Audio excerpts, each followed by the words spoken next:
investment. Yeah.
Oh, hello and welcome everyone to King of the North #1. I am Nicholas Majin Taylor, and I am joined here by the ever amazing Virum. How are you doing today, sir? I am doing wonderfully, thank you very much, Margin. It is an absolute pleasure to be here to commentate some top quality European Street Fighter 6 action. This is honestly one of the most densely packed brackets that I have seen for European Street Fighter 4. Well, Street Fighter 6 anyway. Yeah. I'm very, very excited to see what we've got in store. But we are already underway with our first set, Bolt Strike versus Leo.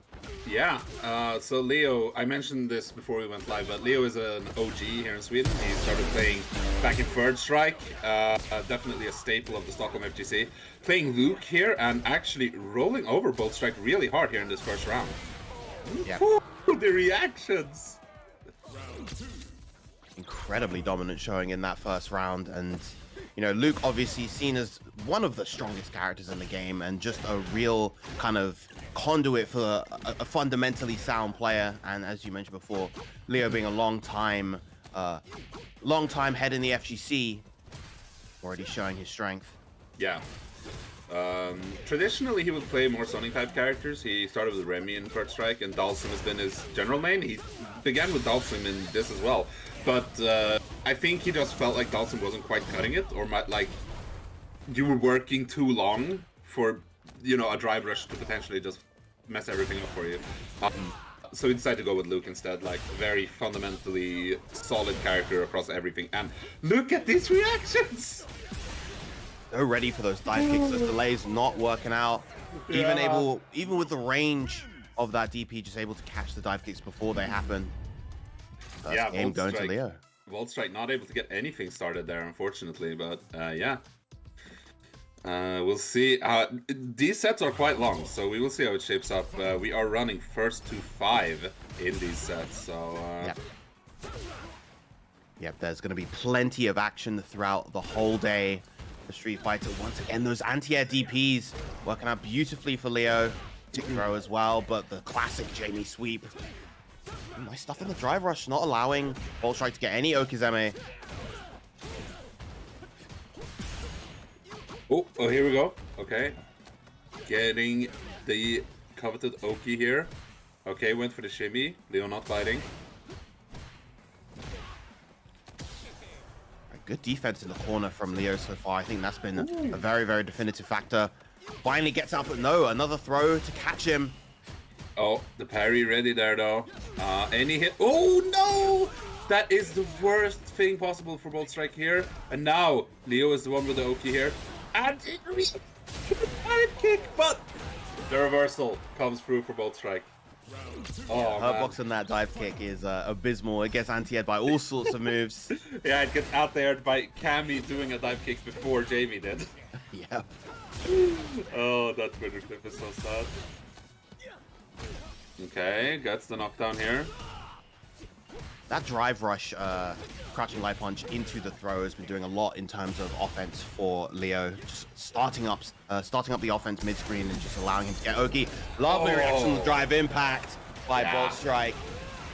Yeah, we finally Level see 3. Leo checking him, and shouldn't have checked him. Don't test me. I smell a potential reset right here. Does have critical art available, but doesn't have the bar. Tried to go for the standing light kick reset in the corner, but this is the standing light kick and the dive kick. Gonna get Bolt Strike a game. Yeah, 1-1.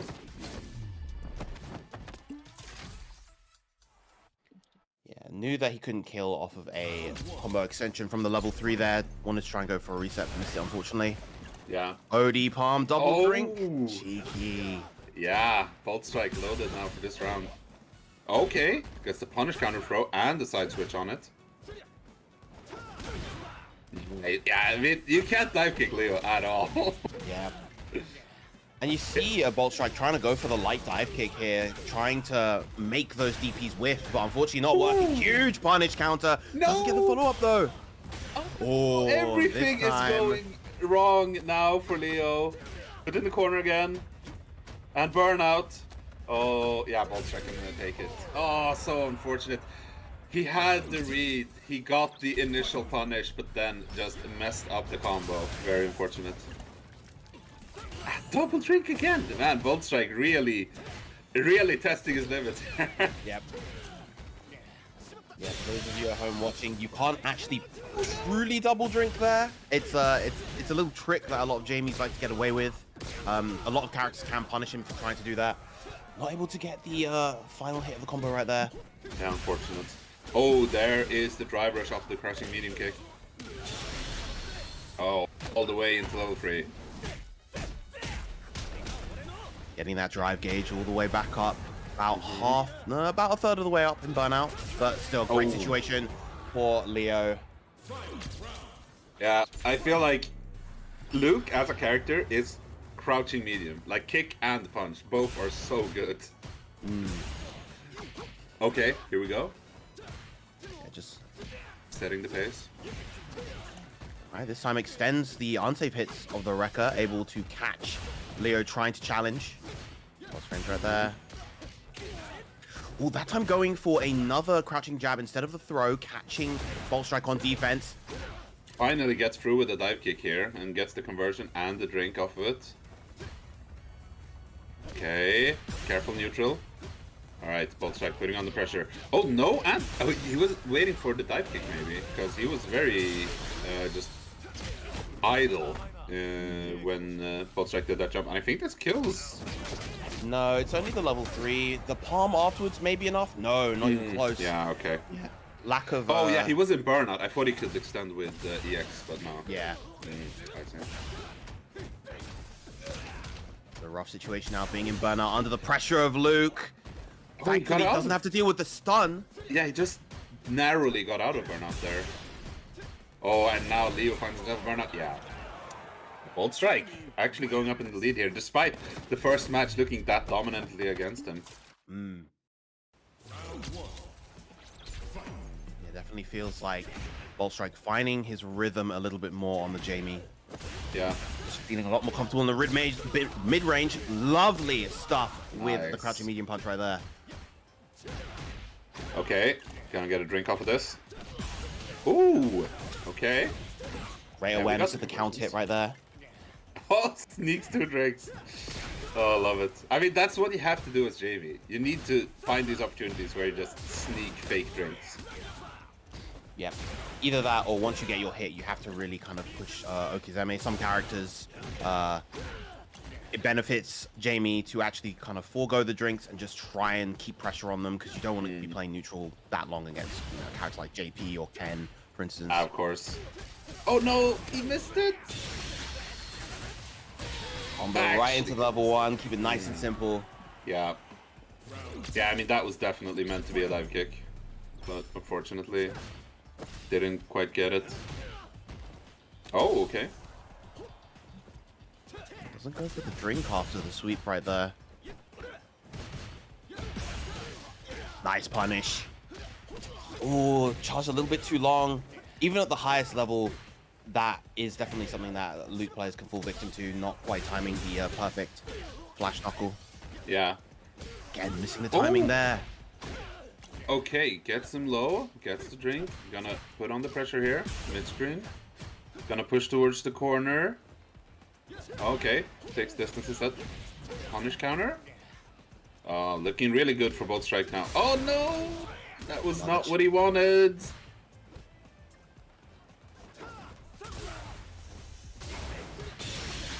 Oh, thought he got the punish, but unfortunately didn't. That is going to be the end of that round. Yeah. Looks like able to conserve his meter as well. Ouch. Wouldn't be a Jamie if you don't have the random pulp sometimes. Yep. Okay. This is gonna be huge for Leo. Gets the corner position here. Oh! Great bait on the jump, and that's gonna be a nice chunk of damage out of the level 3. Yeah. Barely any scaling. Yep. Ooh, a sliver of life left on the side of Bolt Strike. One throw will do it. There we go. Yeah. Don't jump. That should be 2-2, I believe. Yep. Remember, once again, everybody, these are first to 5 sets, so we are in for the long haul for each of these sets. Wow, stuffs the attempt at a poke with the DP. Yeah. Now we're gaming. Let's put it that way. Yep. Sneaking that double drink once again. Again, Oh, yeah. stuffing that drive rush with the crouching medium punch. Yeah, the crouching medium punch is such a potent button. Reaches far. I believe it's plus on block even? I might be wrong on that. It's an extremely good button regardless. Yeah.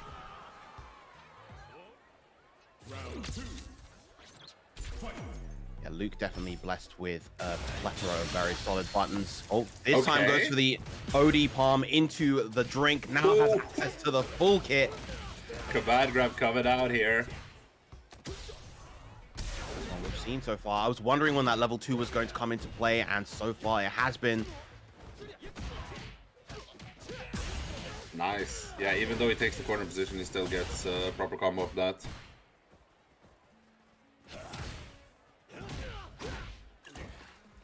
Once again, gets a sweep. Only on 1 drink now. Of course, the level 2 does reset all of your drinks at the end. Bolt Strike looking really strong this round. Gets the low. Clip the toes. 3-2 so far to Bolt Strike.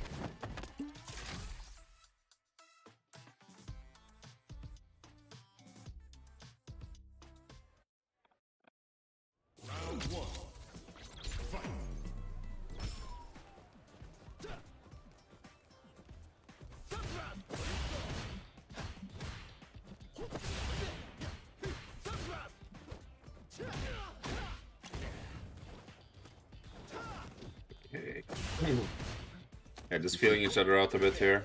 Yep.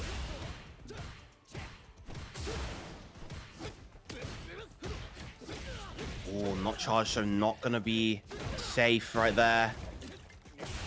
Nice catch with the crosscut DP. Now, Bolt Strike, unable to apply his offense. Okay, gonna get the corner carry on this. Oh, lands the him. drive rush. Could have probably got a combo there, and the perfect from Bolt Strike in complete Yeah. control in that round.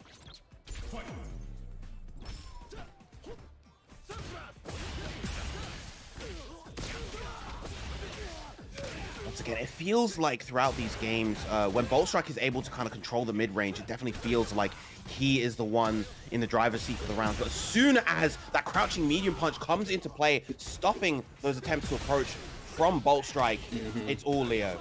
Yeah. Now Leo looking very strong once he just gets that one button. Makes sense, you know. He comes from very, you know, one-hit confirm heavy games, so. Oh, okay. Yeah, just feeling each other out here. Yeah, unfortunate. Dive kick attempt. I really hate to see that.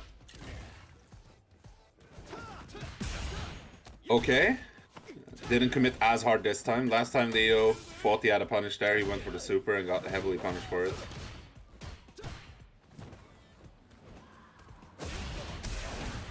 Oh! Ooh, that was a cheeky little sequence right there. Into level 3, plenty of drive rush as well. Drive gauge probably going to go for a combo to drain that drive bar. Yeah. I smell the drive impact ender. There it is.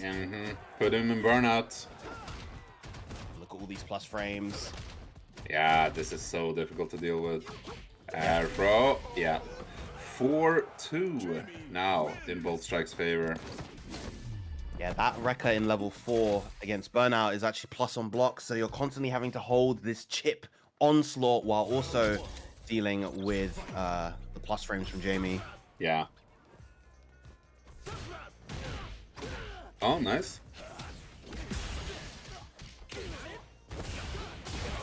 You know, it feels like these rounds where Bolt Strike is able to kind of initiate with the sweep are the ones where he's able to just kind of take control and potentially win. Yeah. I mean, this early in the stage, at this early of a stage, being at, well, 4 drinks now, I was gonna say 3, is like, you're playing at an advantage at that point. But, yeah, Leo getting the corner position here, gonna be in burnout. Ooh. Oh, that's a big punish. Yeah, nightmare scenario now. Ooh. Oh, what a jump. Yeah, but hard to extend the combos when you don't have any drive gauge for Luke. No drive gauge, tries to jump away, but caught once again by that crouching medium punch. Yeah, actually, kind of felt like Leo had like the absolute presence of mind that entire round. He was just right. Yeah, right on the defensive calls with the jump, right to try to catch Bolt Strike trying to jump out the corner. I mean, it's a common option to want to jump out when you're in burnout to avoid avoid the drive impact, avoid a lot of these potential big hits. So made a lot of sense. Yeah, but it really paid off since Bolt Strike was going for the command grab. And here's an early conversion here for Leo. Yep, chooses not to cash out into the critical art. Yeah.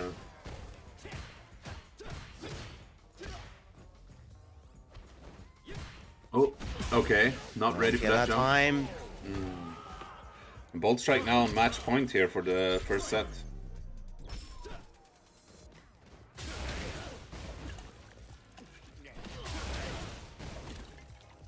These OD palms. Oh, nice interception again with the crouching medium punch. Okay, going into level 3 here. Gonna be very close to burnout. Yeah, there it is. 4 drinks though.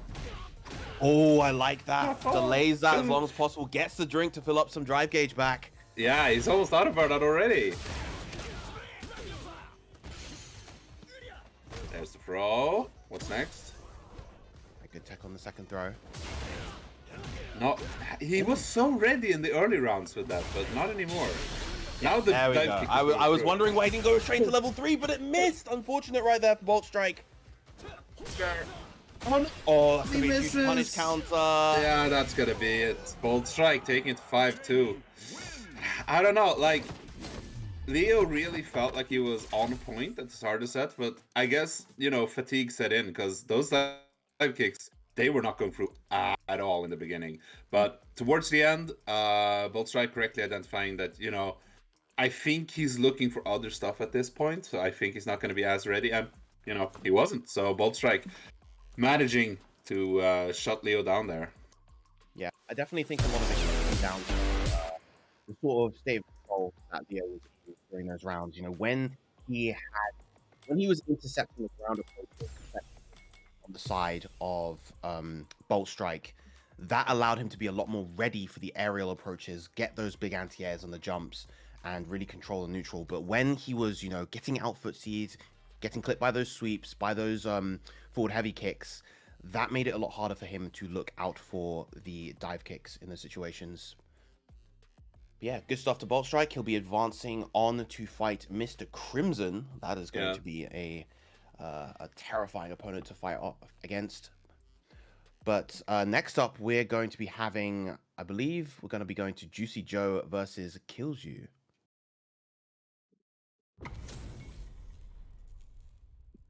Oh no, never mind. It is Ethelman Wonderboy. Oh yeah, so Edelman going on the JP here. I've not seen him on JP. I saw him play Lily and Blanca early in the game, but Edelman is a player who kind of goes with whatever character he feels like. Back in SF4, you never knew what he was going to bring out in a tournament, so I'm not surprised to see him be on an unexpected character here. Oh, lovely anti-air with a down double kick right there. Amnesia. Yeah. Oh, suddenly now, complete reversal fortune thanks to that Amnesia. Full screen away in burnout, having to deal with JP. Oh, no! Wasn't ready to actually hit there, unfortunate. Oh, yeah, that's the JP style. Getting... Speaking of ready to anti-air, Ethelman. Yeah, anti-airing with that heavy kick is just absurd. You get so much from it. And that's the story of JP in general. He has such high reward for a character with such strong neutral tools. Yeah. Once again, so ready to anti-air the jump. Being at this range, stuck against JP, very little drive gauge as well. Can't afford to block too much.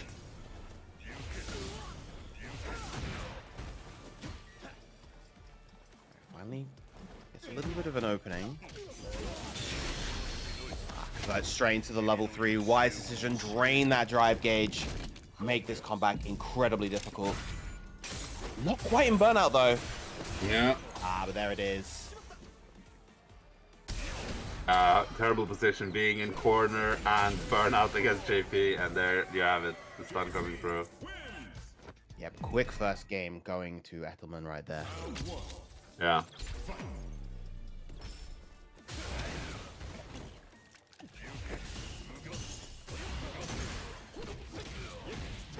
That right there is one of the nice things that Jamie does have against JP. The drive rush forward heavy kick goes so far. 4 drinks built up already. Plenty of corner pressure. Look at all of this damage coming out right now. Yeah, this is looking really good. Oh, but the ODM Amnesia gonna send it.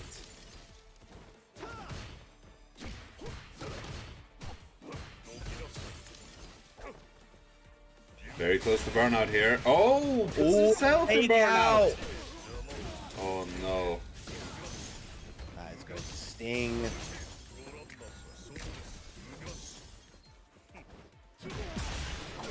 Another big anti-air coming out from Ethelman. And still stuck in burnout, having to deal with a level 2. Gets clipped in the toes. Ethelman stealing that round away. All from that, once again, that OD Amnesia just initiating everything for him.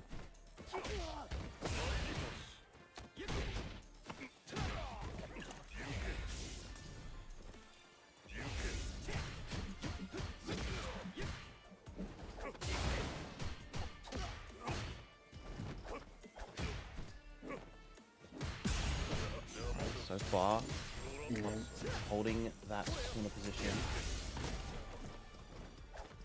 Okay.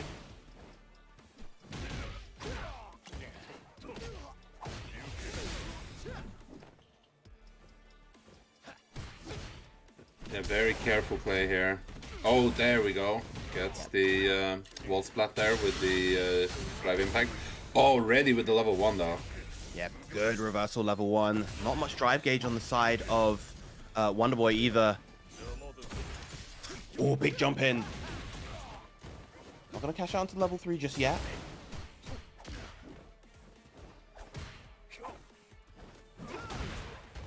Oh, Nice okay. play with the dive kick. This time able to bait out the OD Amnesia. Wonderboy finally getting around on the board. Yeah, looking good here. See if he can keep it up. Nice stuff on the drive rush. Oh, OD Palm as well. Gets the wall splat, gets a 3rd drink. With the plus frames. Ends up in the corner. Oh, okay. Super high dive kick. In burnout, but with level 4. Okay. Oh, ho, ho! Great into level 3. That is going to do a ton of damage. If this somehow doesn't get the KO, he does get the palm afterwards. Will he? Yeah, there you go. Wonderful stuff. Oh, man. It was so ready. I was wondering if he was going to go out of burnout by the end of that level 3, but not quite. Yeah. All right, one apiece, I believe. Yeah, it should be. Yeah, 1-1. Yeah, the EX palm, the classic. Yep. Great gap closer. High reward for hits.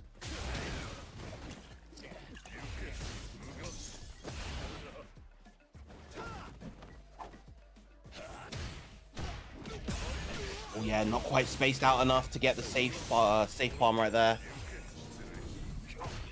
Finally goes for the teleport afterwards. Drive reversal coming into play.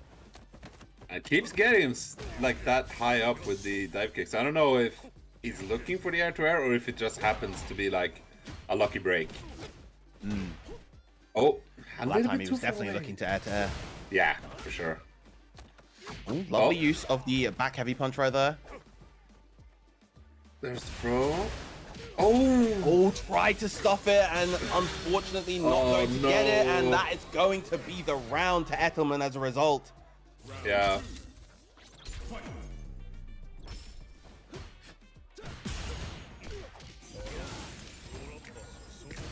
Okay. Yeah, putting on some pressure here.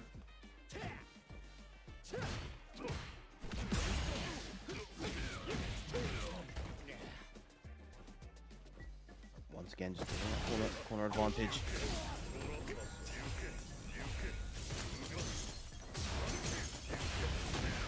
Oh, gets through there with the drive rush. Not able to catch the recovery of the parry right there. Burnout. They're both in burnout now. Unfortunate there, whipping out the dive kick. Yep, but this is a much better position for Ethelman, just being able to play the full screen game. Level 2 comes out, drive gauge is back. Yeah, there's the end there. Yeah, kind of, not entirely, but kind of a checkmate situation. Yeah, very, very difficult to make that comeback when you don't have a drive gauge on your side. Yeah.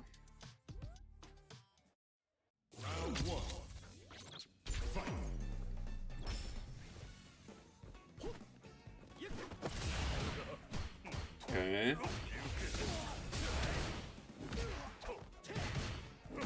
Oh, that's gonna be a punish. Yep. All the way to the corner. Just set it up. Yeah, now JP gets to do JP things.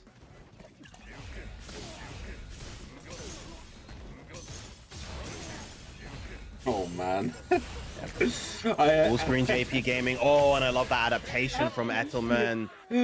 Oh, well, I didn't play for a few weeks and I have not missed this part. Watching it is fine. Being subjected to it is something else. Oh Yeah, no. It is rough. Oh, there you go. Okay, good stuff here from Wonderboy. Oh, nice. Not often do we see that option come out against JP. It's usually an option reserved for Shoto Fireballs, the windmill right there, but nice use of it by Wonderboy. Oh, the punish on the back heavy punch attempt. Yeah, unfortunate there. And gets a reset. Oh, and look so at all of that much damage. Once again, the drive gauge can get drained down. Yeah. Should have a sliver of it left. Yep. Oh, we got a terrible situation. Oh man, the conversion. Pick up as well. Great awareness from Ethelman. Oh, it was looking so good, and then one botched anti-air attempt led to all that. I mean, the reset within that was big, but it wouldn't have happened at all if he either just blocked or did the anti-air worked, right? We are experiencing some slight technical difficulties, I'm sorry. But we're trying to keep up with the action. Oh, yeah. Gets Thankfully, through. it's only on our end, not on the viewer's end. Yeah, viewers can see everything fine, which is good. Okay. Oh! And, man, JP's walking animation just made that look so brutal. So calculated. Call it a drive rush, but he is in no hurry with his.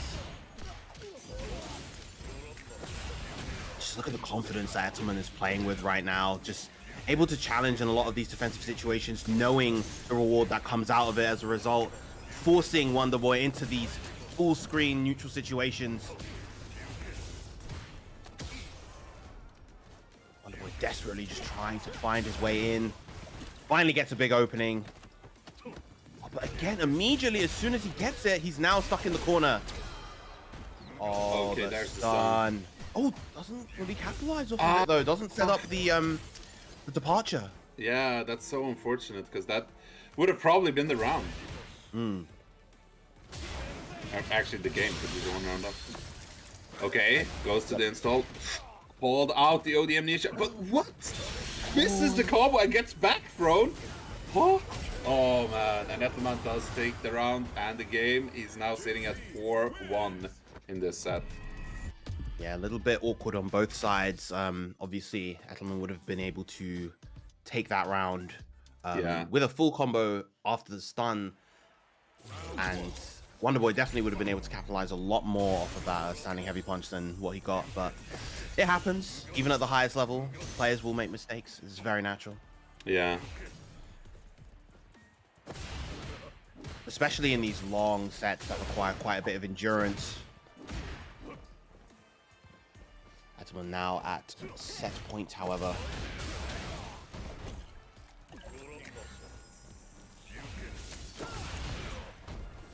Finally squeezes that dive kick in amongst everything that Ettelman had placed down. Big OD palm. Once again, even with all the respect paid to the OD Amnesia,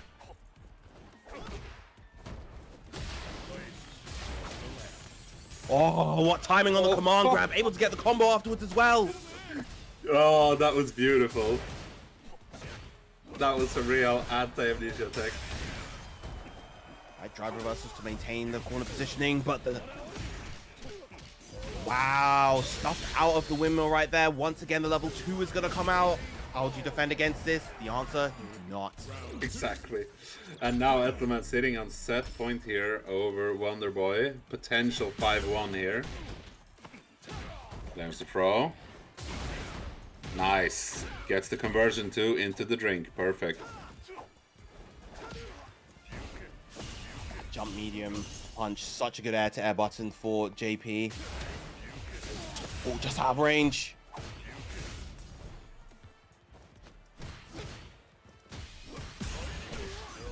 Oh. Wow, big Nice. crouching heavy punch right there. Yeah. Nice chunk of damage as a result. Oh, no! Still got Went clipped by that. under! Went under! Oh, that's not what he wanted. Corner position. Okay, good blocks. Yep. Okay, Ettelman still looking very strong this round. Oh! Good drive reversal again. There's the Nice. punish on the OD Amnesia. That's going to be a nice chunk of damage into the level 3. He should be able to get a KO combo off of this. Yeah. Yeah, there you go. Full extension.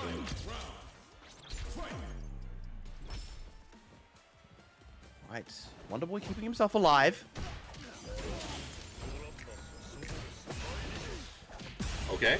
Watch your toes. That crouching medium kick, so good for JP.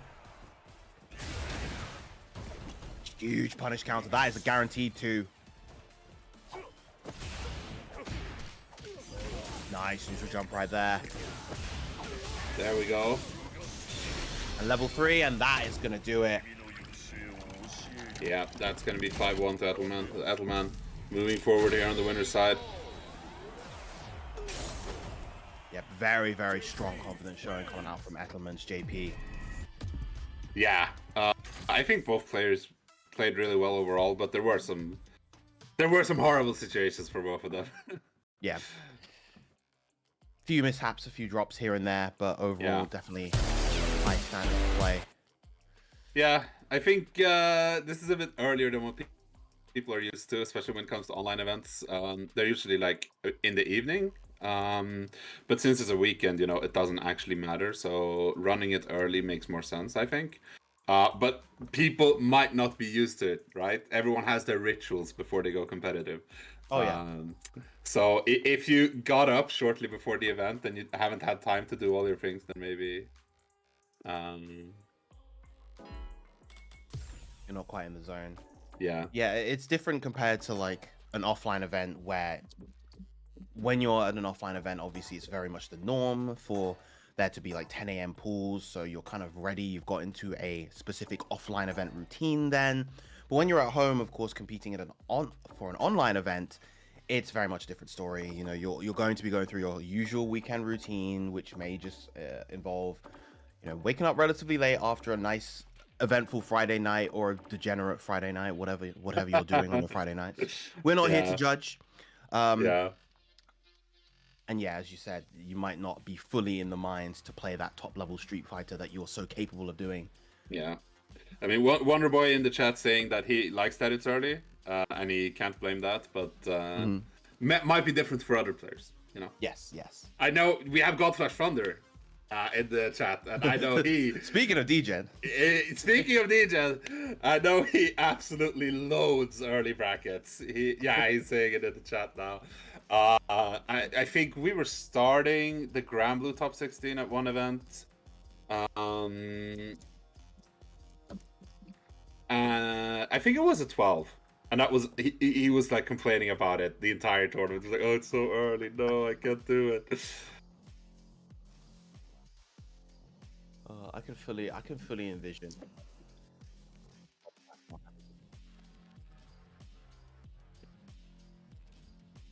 So I believe our next match is going to be Rikemans Barnet and Hurricane.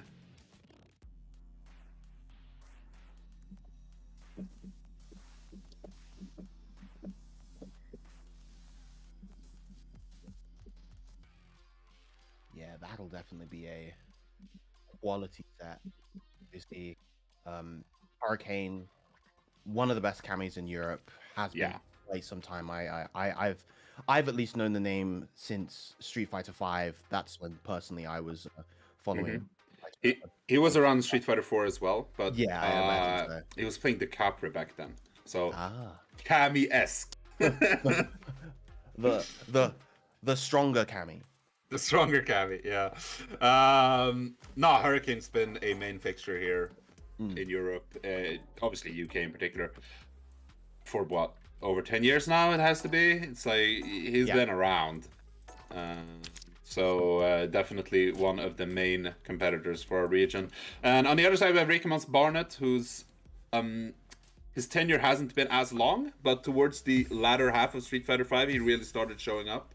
Yeah. Definitely, as far as Street Fighter V goes, he was the most notable Swedish player by a mile. Now in Street Fighter 6, he's at the moment the most notable Swedish player, but he's seen some challengers. You know, Juicy Joe, obviously, also in this bracket. Poppy, unfortunately not in this bracket, but also a returning Swedish player who's been doing extremely well. So Rikemans Barnet has some competition now. Yeah, and honestly, that's one of the most exciting things about this game. Seeing the competition from all sorts of players. You know, I always love it when they show a player like ages. Sometimes you get these young 20-something-year-olds entering the brackets, and then you see on the other side 35-plus-year-old player who's been in the scene for 20-plus years. Yeah, it's just, you get so many different players from different walks of life. Yeah.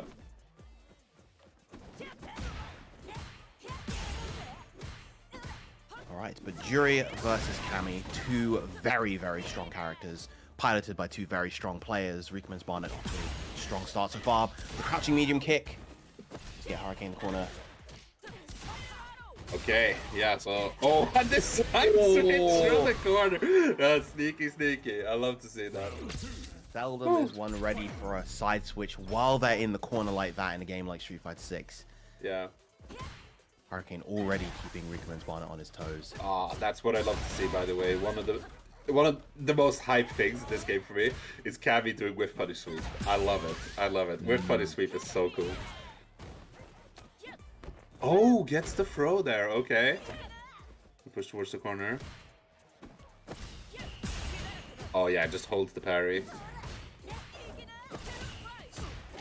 Oh, nice. Good challenge here from Rikemans Barnet. Oh, with Lovely whiff punish. punish. Mm-hmm. There you go, the anti-air. Rikuman's Barnet just playing this mid-range very, very confidently right now, even after that previous round. Oh, tries to get the whiff punish with the spin knuckle. Still able to get a nice conversion nonetheless. Okay. Very careful play here from both players. Yeah, not ready to anti-air there. Kind of an awkward angle. Oh, good. Drive reversal. And Rikuman's Barnet now in the corner with burnout. Oh, gets the cross up. Massive.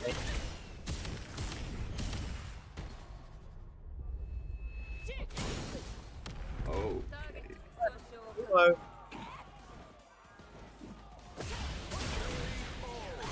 Wow, the drive rush into the EXDP, not allowing Rikuman's Barnet to challenge Hurricane taking that first game.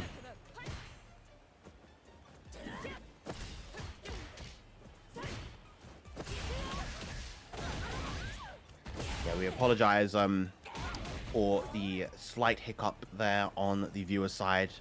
Still trying to get things sorted so that both we the commentators and you guys the viewers have the optimal viewing experience.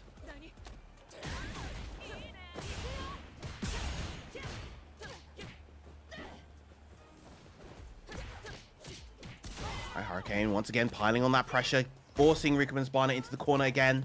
And this is where Cammy is so scary. She's such a sticky character, doesn't want to let up on that offense. Rikuman's Barnet finding that escape. Gets the stocks.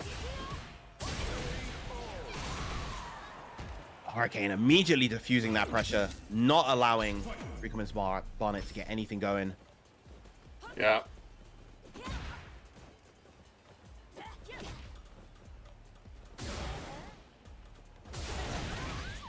Lovely. So ready for the jump was Rikuman's Barnet right there, not allowing Hurricane to get that dive kick off. And here comes that solid Fury mid-screen damage. Gotta be careful of that drive gauge. Burn out, but on your own terms. Oh, Hooligan. Yeah, even though they're still mid-screen, this is a bit of a rough situation for Rikuman's Barnet right now. The drive impact, but great reaction with the level 3 from Rikuman's Barnet right there.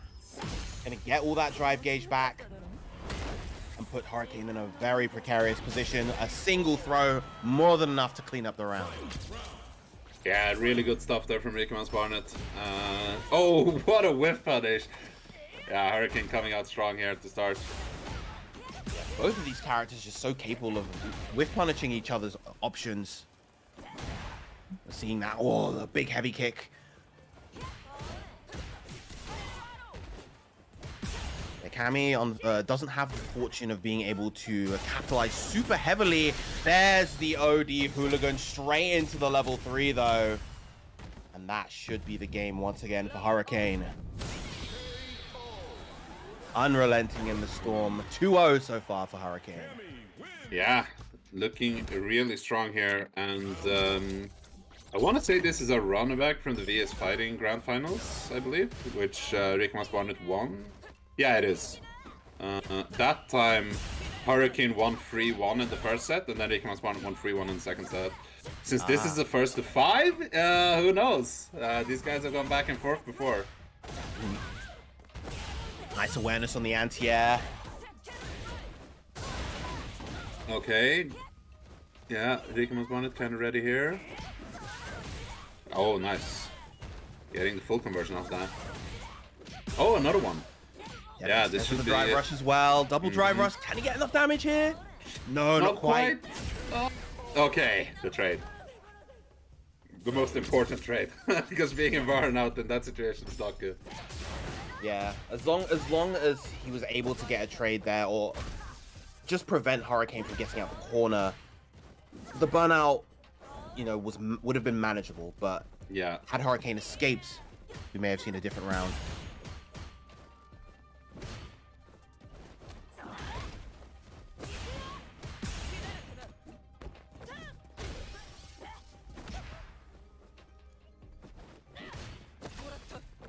Oh, punish Punish counter counter. on that throw, yeah. Good corner pressure coming up here from Hurricane. Ah, a little bit too far away on that shimmy. Alright, both players now in burnout. Both players also access to their level 3s. Probably don't want to spend it if you're Hurricane right now. Oh, good punish with the sweep. Yeah. That's what I love to see. Oh, goes through. Spin knuckle. I like that. Noticing that Rikman's Barnet wanted to get that space, wanted to get those stocks up.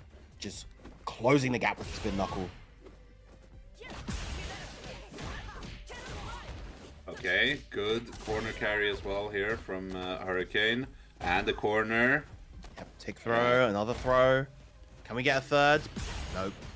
The classic. There we go. I feel like every high-level player stops at 2. They always like to do the 2 throws and then not carry on from there.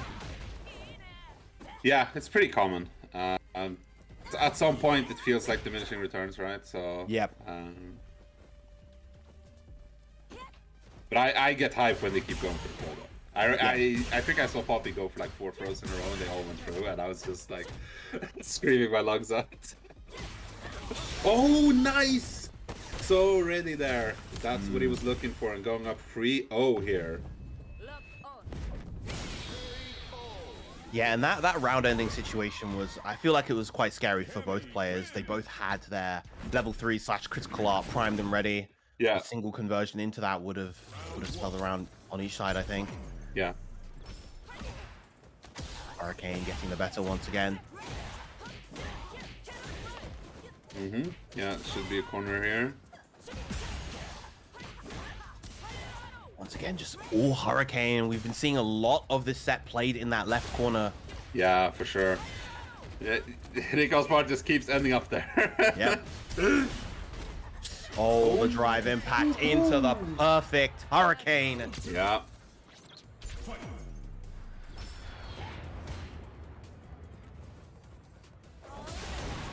Oh man, that's the exact wrong time to do a store. Hurricane looking absolutely brutal today. Yeah, okay, didn't bite this time. Yep, went for the parry instead. Yeah. Oh, but the whiff punish. Yeah, level 2. Yeah, Hurricane right now playing with an unbelievable level of confidence. Everything he's doing is just working. A double perfect in this game 4. That is brutal. Oh, Rigmas Maret needs to reset himself here. This is a 4-0 situation at the moment. Once again, just Hurricane off to the races.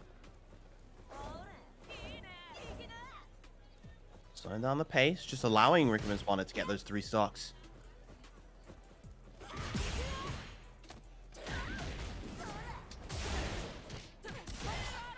Oh, but the dive kick. Before, it felt like Rickman's Bonnet was ready for that situation. Now, considering the momentum that Hurricane has, maybe a different story. Ready to intercept the hooligan at the very least. Oh, lovely catch on the spin knuckle. Convert straight into level 1. Oh, doesn't get the drive gauge back to properly counteract that that drive impact. And the punish counter throw going to put Hurricane on set point.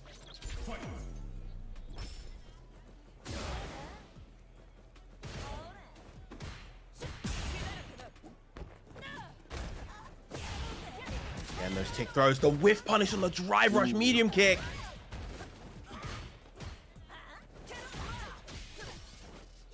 Hurricane just looking so comfortable, so practiced right now.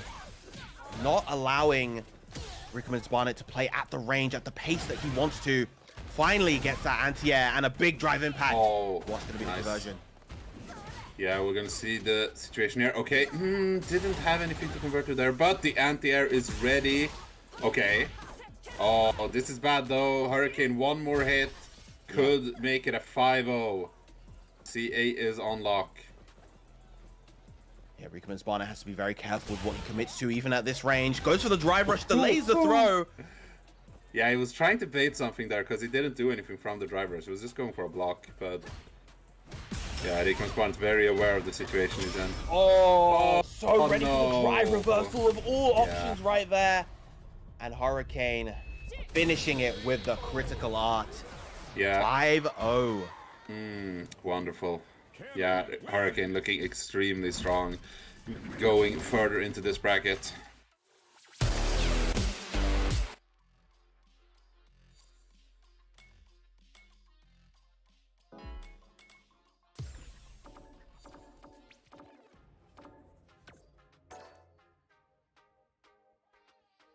Yeah, that was really, really fantastic showing from Hurricane. Just he was able to kind of establish momentum so well throughout that entire set, not really allowing Rickman's Barnet to play his game. Just so ready in terms of a lot of these whiff punishes, making great use of the pressure with the normals, landing so many different throws, and just maintaining that corner advantage with so many various like tricky setups. You know, we saw the OD spin knuckle come out, we saw the various dive kicks, various kind of pressure timings, just really layered gameplay coming out from Hurricane. Definitely a testament to how long he's been playing this character. Yeah.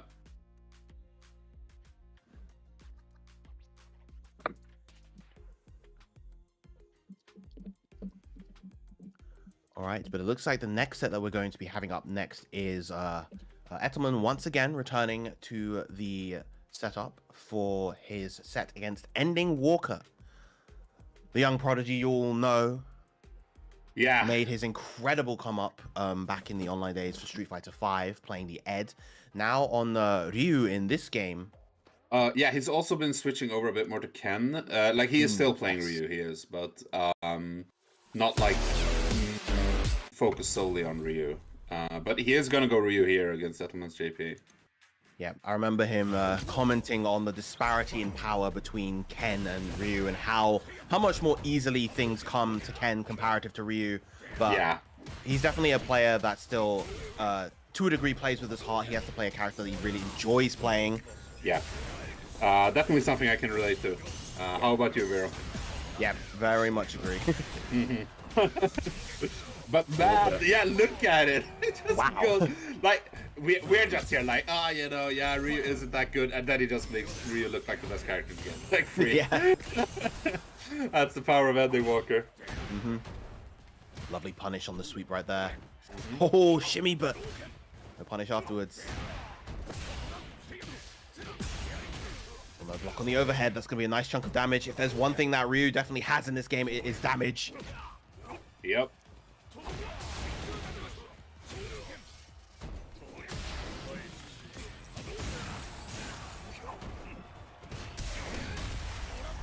Oh, punish, counter drive, impact. Keep it nice and simple with the throw follow-up. A quick game one for Ending Walker. Yeah, that looked very convincing. And Ending Walker showing that he came here to play. Also, I might as well mention it now, but unfortunately, it looks like Mr. Crimson had to cancel for today, so he's not going to be in this bracket today, unfortunately. Ah, that is a shame. Yeah. Would have loved to have seen some quality Dawson play once again from Mr. Crimson, but it'll have to wait for another time.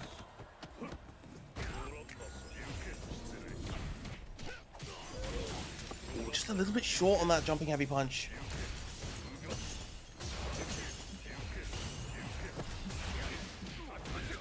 Gradual advance from Ending Walker, and now corner control is his. Big jump in right there. That's going to be the end of the round. Yeah, that is massive.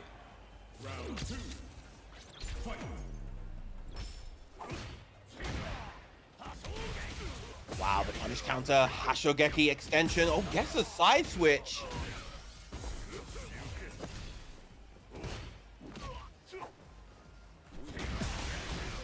Oh, these shimmies.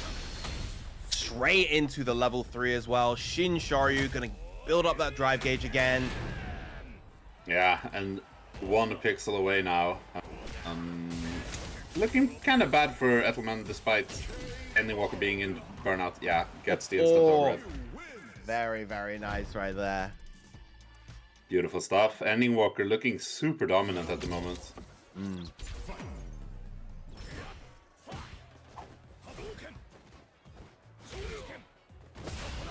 The anti-air on the DP.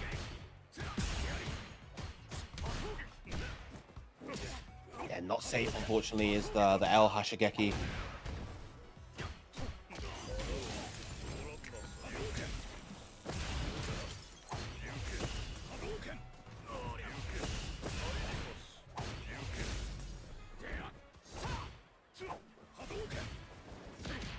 Both players playing this kind of steady mid-range.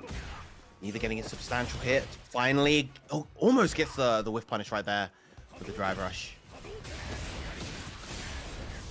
Or finally expend some of that OD gauge to create an opening for himself. Does Ethelman, but now in burnout, and Ryu is in his face, applying that pressure. All the Hadokens coming out just to apply that pressure. Nice, number one, but no, not gonna work against the fireball. Yeah. That is one of the defensive holes that you could say that JP has, of course. OD Amnesia does not work against projectiles, and of course neither does Reversal level 1. Yeah, that's usually something that comes into play against characters like Guile or DJ. But Ending Walker, you know, he's definitely played against a lot of JPs, so he's found a way to make it work. Yeah, meanwhile, of course, how much top-level Ryu experience do you have? I mean, this character is very common at the lower levels, but of this caliber, yeah, no, not nearly as common. Is there even a Ryu of this caliber besides Ending Walker himself? I'm not sure. Oh, the overhead! Just the walk-up overhead, just to go through with that level of confidence, even while in burnout. Yeah. Ending Walker, 3-0 so far. Wonderful stuff.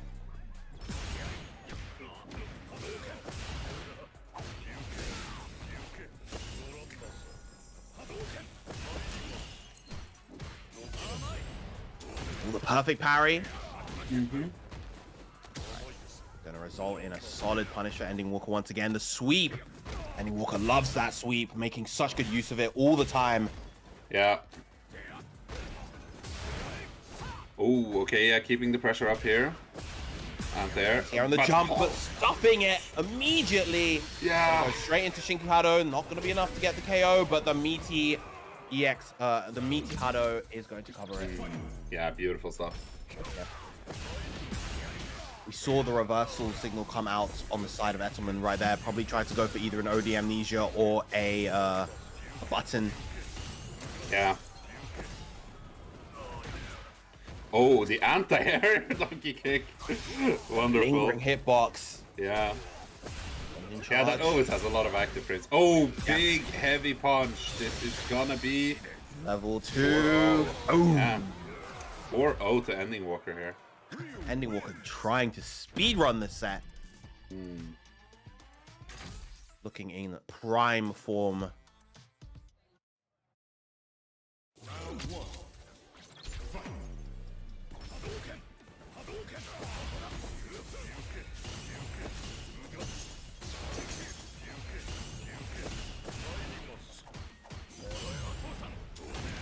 Lovely perfect parry again.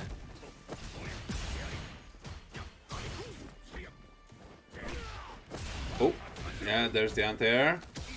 There's confidence from Ending Walker just to stuff these attempts from Ethelman to try and initiate some pressure using the drive rush. Oh, a little bit off on the timing of the meaty fireball. Did it a touch too early there? Yeah. Oh, drive impacting fruit, but too far, doesn't get the combo. It goes for another one, and there's the stun. Oh my goodness. This is going to be a lot of damage. He does have the charged Hashigeki going for the level 2 as well. Not enough to get the KO, but the meaty overhead. Set point for Ending Walker.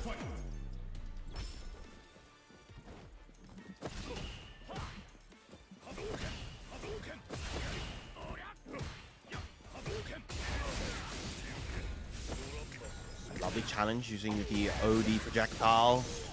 Gets the anti-air as well.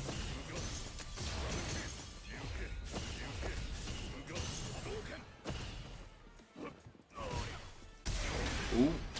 Oh, and gets all the way to the wall for the stun. Ah, this is big. Lovely chunk of damage to Ending Walker right there. Good block from Ethelman, able to get the punish as well. And if there's one thing that Ethelman has been doing very, very well throughout this whole set, despite the score, it's been those anti-airs, those anti-air crouching heavy punches. The reset into the level 2. Blast away the remaining life bar on the side of Ethelman. Yeah, that's brutal. And Ending Walker going 5-0 here. That's the first. No, wait. Second. Rickman spawned was also 5-0. Yeah. Yes. Hurricane over Rickman spawned. Yeah. Impressive. Good stuff.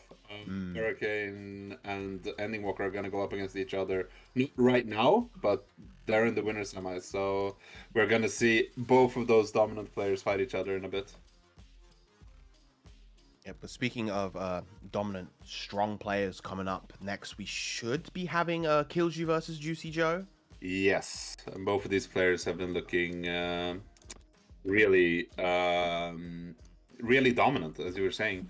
Yeah. I believe we are going to do a quick try here to fix the technical issues on our end. So we might disappear briefly from the stream.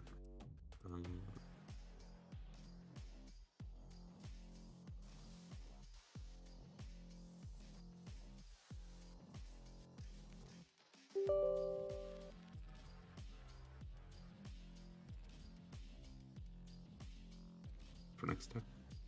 Okay, we should be back now, I believe.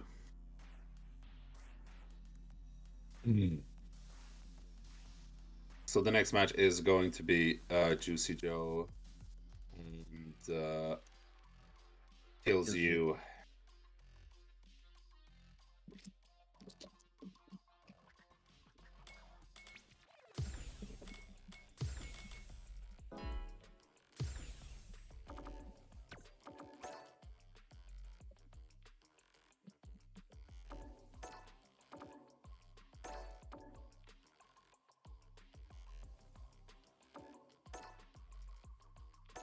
So, Juicy Joe, probably the most notable JP we have in Europe, I would say. Came a bit out of nowhere. He wasn't really known before Street Fighter 6, but yeah, been performing really well at many different tournaments. He got third at Versus Fighting, but he also had like good performances at, I believe it was Combo Breaker in Evo. It was one American tournament. I think it was Combo Breaker. Might have been CEO. Definitely made a name for himself. Combo Breaker, I think, happened before Street Fighter 6 came out, so yes, probably would have been CEO. Yes, it was CEO. You're right. Combo Breaker was like the week before Street Fighter 6. Yeah. You're correct. Yeah, so it was CEO, and I remember. I think it was Evo where he beat Knuckle like super early in the bracket. That's a matchup Guile players have been complaining a lot about too. Guile, JP. And I think he got like 33rd or something in a, what was it, 7,000 people I think signed up for Evo. Almost 7,500 people, which is insane. Yeah, so definitely.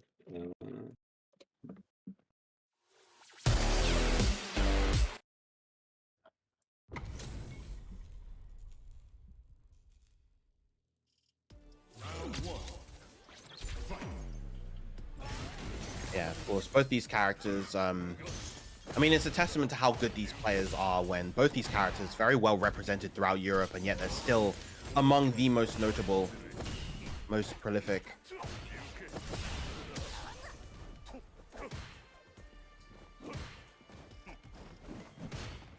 I've seen people lately talk about Jury as if, you know, oh, she's not that good. But then when you look at her in-game, it's like, she is that good. It's just that there are some other characters that are also that good.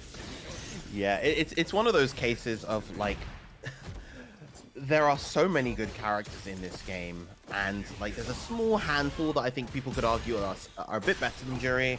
One of them, of course, being on screen now in JP, like Ken, Guile, arguably Luke. But then, you know, there's characters like her and Cammy, DJ, Blanca, Marisa to an extent, that are like really high up. A lot of good representation, very strong characters, and honestly, it's a testament to how solid the game balance is when, Yes. you know, between all of those characters, that's about half the cost that Yeah. you could say, like, yeah, these characters could definitely win a tournament. Yeah, they're all in the discussion of being like high to top tier. Yeah. So that's definitely good stuff. So far, it was looking like a real strong round for Killju up until the pressure was dissolved right there. Gets the combo, doesn't go for the level 3 just yet. Could have used the opportunity to maybe get some drive gauge back, but instead willing to play the full screen slow game instead. And going to pay for it as a result. Killju getting that round. Yeah, good stuff. It's 1-1 in rounds here. Oh, kills you. No, a bit too far away. That's so unfortunate because that was a really good opener. Yeah, there's the anti-air. Patented JP anti-air. Ooh, okay. Killsu gets through and has the corner position here. Waits for the OD amnesia. This should be enough to get the KO for Killju right here. Goes into the level 3. Yeah, that Kaisen Dankairoku is gonna end it, and that's gonna put Killsu at 1-0.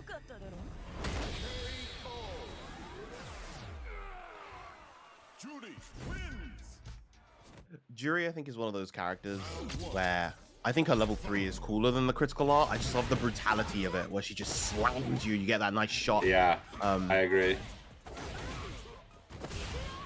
Marisa's one of the other characters as well.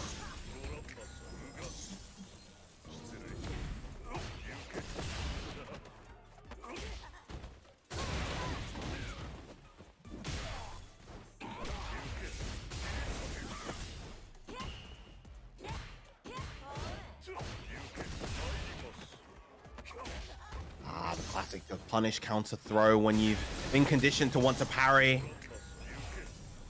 Right, Killju choosing not to be defensive, wanting to conserve that little bit of drive gauge he has. Going to cost them, however. Juicy Joe getting the first round once again. Massive dive kick coming out, and there's that standing medium punch from Juri. Such an excellent button. Yeah, definitely. And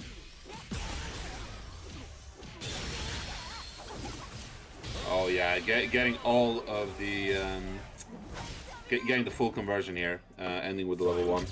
Gonna take the round there for Killsu.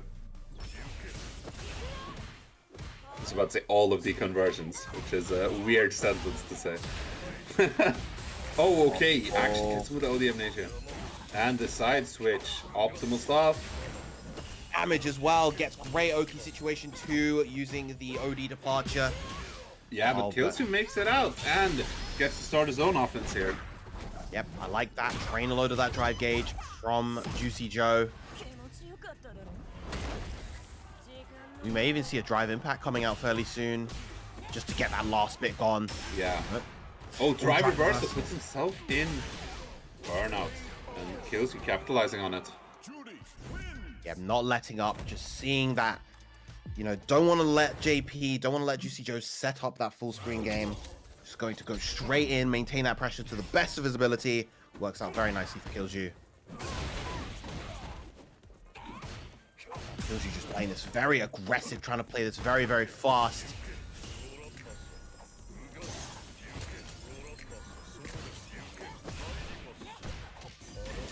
Oh, okay.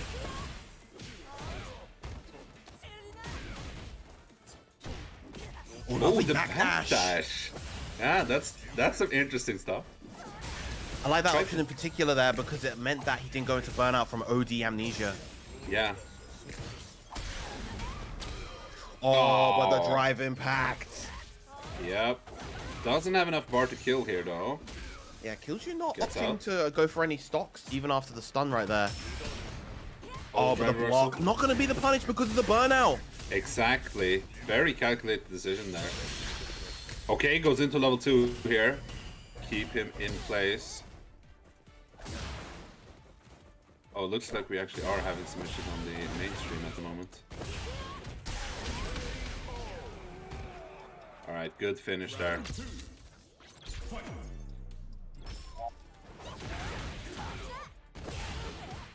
That was a very scary end round situation for Killju though. In spite of the score so far, a lot of these rounds have been very, very close. Yeah, definitely. Now, Juicy Joe is showing a lot of interesting tech as well, but yeah, kills you just coming out on top. And there's the throw, gets corner position here. Ooh, not getting the conversion and ends up staying in the corner. Once again, just this oppressive corner offense. Burnout, sliver of health, doesn't have the level 3 available. Gonna go for the chip kill with the level 3. 3-0. Yeah, kills you looking very strong. I don't know. Juicy Joe, like I said, he was showing a lot of interesting stuff, but just not quite coming through here.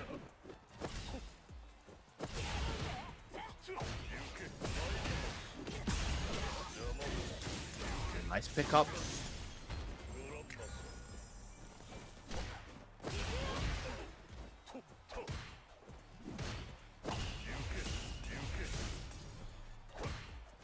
Feels like that super long distance of Judy's mobility options, you know, that far dash that she has, as well as that long drive rush as well, just posing so much of a problem for Juicy Joe in terms of being able to play that long range game. Yeah, definitely. I think one thing that we started to realize as the game went on is that JP's mid-range is actually insanely good as well, like with his buttons and everything. But it feels like that's the area where Jury is most potent as well. So it becomes really difficult for JP to actually assert dominance. Like Jury is pretty good at approaching. And once she gets that mid-range where JP is often also very strong, it's actually Jury that might not be ahead, but at least she can challenge in ways that a lot of other characters can't. Yeah. Oh, big punish counter with the heavy kick right there. Oh, yeah. Stay in the corner. Drive reversal to secure it. Very close to burnout here. Oh, man. The trade. Yeah, horrible situation. And the stun. There's the drive impact. That is going to be the round and the game. 4-0 for Killju into the level 3. I think every game has ended with the level 3 too, even though it was chipped in game 3. It feels like it. Been a lot of level 3s coming out here from Killju. Yeah. And I do agree 100% with what you said earlier. Juries in particular is one where I really feel like the regular level 3 outshines the CA. Oh, okay. Good anti-air. Oh, but the Shiksen coming through.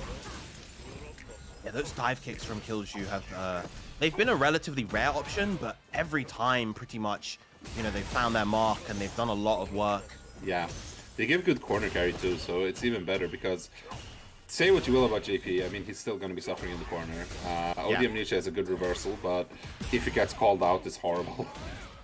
Obviously. Like, that's how reversals is supposed to be. It feels like constantly Killju is just able to maintain this optimal range where he's just outside of Juicy Joe's normals, but is able to capitalize in those positions. Lovely conversion into the level 1. Doesn't have a stock to boost the power. Ah, closes it out anyway. The crouching light punch. Yeah. And the dive kick this time beating out the crouching medium kick. Yeah.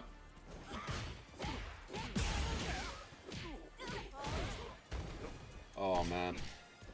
Okay. Juicy Joe trying to show some resistance here. Big throw. Again, that standing heavy kick is just so much range on that button. It's just been a real difficult one for Juicy Joe to deal with.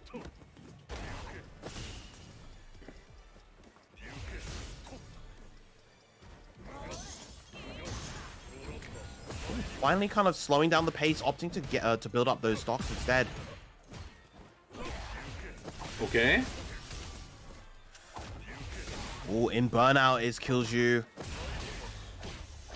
Right, finally a good hit, but not going to convert into CA just yet. And look at all of this chip damage. Yeah. And there it is. Juicy Joe putting himself on the board round-wise here. Could be the start of something. We'll see. I I like his button choices a lot here. But I mean, back is against the wall. That kills you is on set point. Yep. Ooh. Oh, yep. Goes into level 3. Obviously wants to get Juicy Joe and burnout. You still have to be mindful, though. Of course, he does have the reversal level 3. Does have the reversal level 1. Options that you have to be aware of when you have him in the corner, in range to get the drive impact stun. Yeah, no meter though, so can't kill off of that. Okay.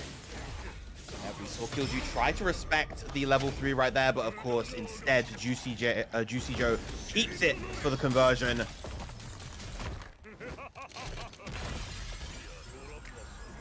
Suddenly, this is a near even game all of a sudden.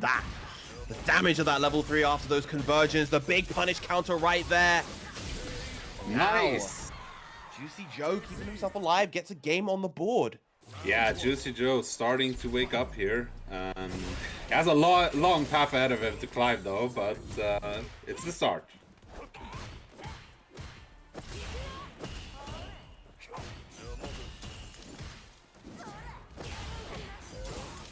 Drive rush after the fireball classic, but not quite enough distance. Now we're starting to see kind of the JP experience here. What we're used to seeing. Juicy Joe kind of finding his footing a bit. Yeah, Juicy Joe is kind of he's really found the pace that he wants to play at now. I feel like in that second round of the previous game, it kills you let up on the gas ever so slightly, and from there on, Juicy Joe was able to capitalize and really begin playing the game that he wants to play. Not gonna amount to too much. Yeah, kills you definitely still in it. This is a very close round. There's the anti-air. Oh, lands on the EX Fuajin. Unfortunate, and kills you back on set point. Yeah, noticing, of course, that I mean, Juicy Joe, but JPs in general love to do those like space distance neutral jumps to call out approaches. That's gonna be a big punish on that DP. Look at that. And again, the Okizeme setup. Look. All this pressure just coming out, not allowing Killju to get anything going right now. Draining that health and draining that drive bar. Oh man, yeah, that was just oppressive. There's no other way to put it. Single player experience.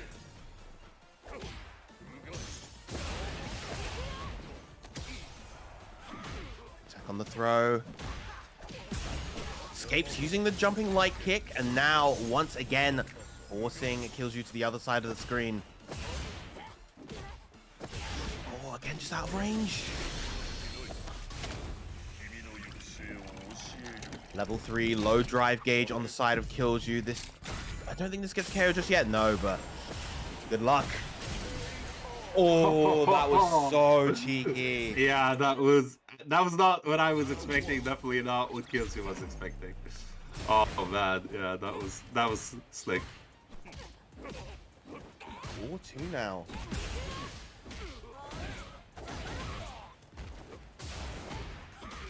Calling out the OD Amnesia, yeah. It's still looking very good for Killju. Oh, just as I say that, I cursed him.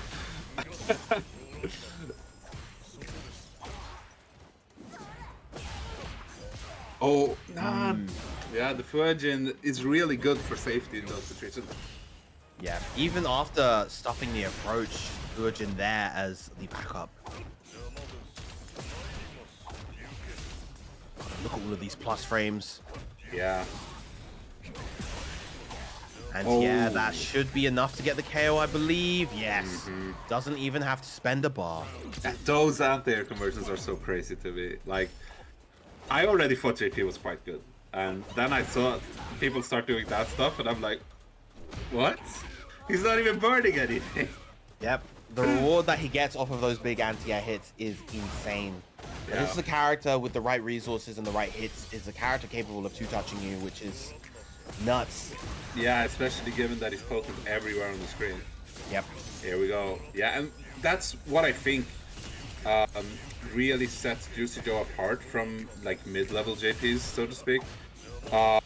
Is that you can see that he's good at every part of the screen, because I think a lot of JPs fall into the trap of, oh, I just do my zoning, or, oh, I can just play at the mid-range, but they don't have the whole package. Yeah. And I think Juicy Joe really sets himself apart with that. And there's the overhead from the drive rush into the low free. And Juicy Joe tried to do a reverse sweep here. He's already won 3 games. This was looking like a complete wrap. It's crazy because we were not far off of a clean 5-0 sweep coming out from Killju, and now all of a sudden, complete reversal of fortune. Yeah, I mean, in most tournaments you will be playing in first 2, and then if you're lucky enough to get into top 8, or I shouldn't say lucky, but fortunate enough to get into top 8, then it might be a first to 3. In both of those scenarios, Killju would have already won like a while ago. But here we are rocking first to 5, and it's looking like Juicy Joe is gonna make the story into a different one, but we'll see. Get a little bit overzealous with those fireball feints right there. Oh, this time squeezes past the Fuajin. It's crazy. Even without meter, gets all of that damage. Oh, wonderful.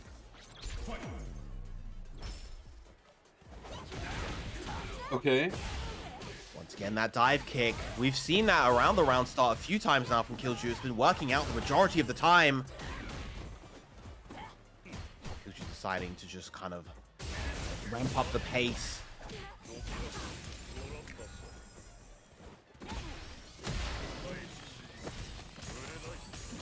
Oh, love the decision to throw right there.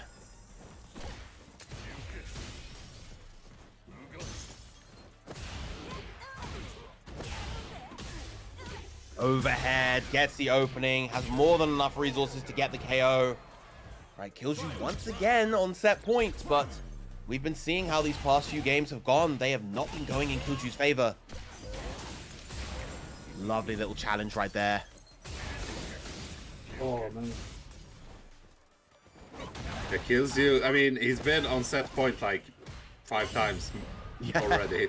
It feels redundant to say, but he is on set point. But Juicy Joe putting up a fight here. Got that perfect parry rocking. Oh, okay. Wasn't prepared for the hit. And the Kaisen Dan character coming out. Going to put Juicy Joe in burnout. This is a big opportunity. Speaking of prepared for the hit, Killju very much prepared for that one. Lovely whiff punish. Finally, Killju getting the hit that he needed, but not going to get the pickup. Be careful of that for critical art. It could completely change the way that this game is going to go. Goes to level 2 instead. Yeah, getting out of burnout. Chip no longer a factor, and Juicy Joe just setting everything up here. Killju needs to be careful. Any hit can kill, but you can also... Oh! There it is! Fuajin locking it down, and Juicy Joe gets sent to losers after all. What a hard-fought fight by Killju, though. Yeah, I love the idea at the end from Juicy Joe to try to go for the drive impact there. Just didn't have quite enough HP to survive the Fuajin hit. Yeah. But, man, yeah, we saw some really good stuff from both those players, so really hoping we'll get to see more of Juicy Joe in losers bracket. We are going to be doing winners bracket. The next match is going to be Ending Walker Hurricane, but before we get into that, we are going to go on a 5-minute break. So, yeah, stay tuned. We're going to come back with Ending Walker Hurricane very shortly.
All right, welcome back, everyone. We are going to be moving in to the winners semis here. On one side, we have Ending Walker versus Hurricane, which is the match coming up now. On the other side, we're going to have Bolt Strike versus Kills You, which is coming up right after that. Yeah, we've had some really good matches so far. That we have, honestly, a mix of relatively close sets and as well as a couple of strong 5-0 sweeps. But of course, I think as we get to the later parts of bracket, these sets are going to be even closer. We're going to have even more heat with this action. And yeah, in the meantime, of course, we also have loser side sets playing off stream. A couple of loser side sets. We had Rickman's Barnet taking over Leo. Yeah, so Leo is unfortunately eliminated. And Ending Walker coming out with a Honda here. I thought this was like a retired character, because I haven't seen him play Honda for a while, but Honda is actually quite annoying for Cammy to deal with. Right at the start, that was a matchup that looked absolutely horrendous, but obviously, you know, as the game keeps going on, characters like Honda fall off a bit, because you get more used to their gimmicks and everything, but yeah, he is annoying for Cammy. I said though, you wouldn't think so with how this round has been going so far. Hurricane in complete control. Oh, nice parry. Yeah, not much damage, but a lot of corner carry. That's the important part here. Oh, are we seeing some network issues, maybe? Quite possibly. Both players just kind of... Yeah, that's what I would assume based on this.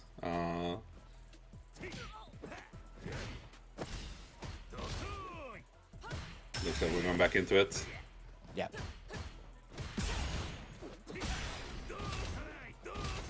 Ooh, now this is of course a position you never want to be in versus Honda regardless. Goes for the reversal, level 1, not enough to get the KO just yet. Goes the low. empty low.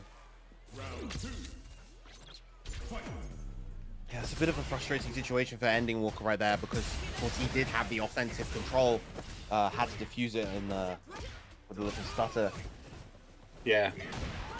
Oh, a little bit too early on the anti-air, maybe? Or maybe it was late even. Not quite sure, but it didn't work out at least. Yeah, normally, of course, that leaving a standing heavy punch from Honda, fantastic anti-air button hits really high up, but yeah, a little bit off on the timing there. A lot of perfect parries on both sides. I mean, that is kind of how you have to play against Honda, but it's pretty cool to see it coming off from Ending Walker as well. Oh, okay, we're having issues again. Yeah. Which is crazy considering that the distance between these two is probably the least among any of the players in the bracket. So it might just be a server issue rather than a particular issue with either player. Maybe we need to postpone this set and go for the other one. I'm not sure what the verdict is gonna be. Yeah, we'll have to wait and see what our event organizers, what the players feel like. I think this particular round is just going to be sped through. This isn't kind of going to count to any kind of result. Yeah.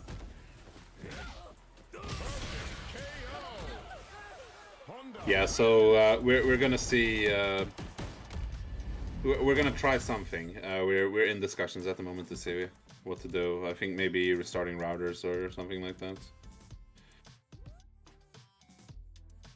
Yeah, I said it's gonna be restarted from zero, but probably gonna like do some quick network resets for the players as well. See if that helps. Because something is wonky. Obviously, you know, we as spectators you can't see it, but you can see from the player behavior that like, yeah, something's wrong here.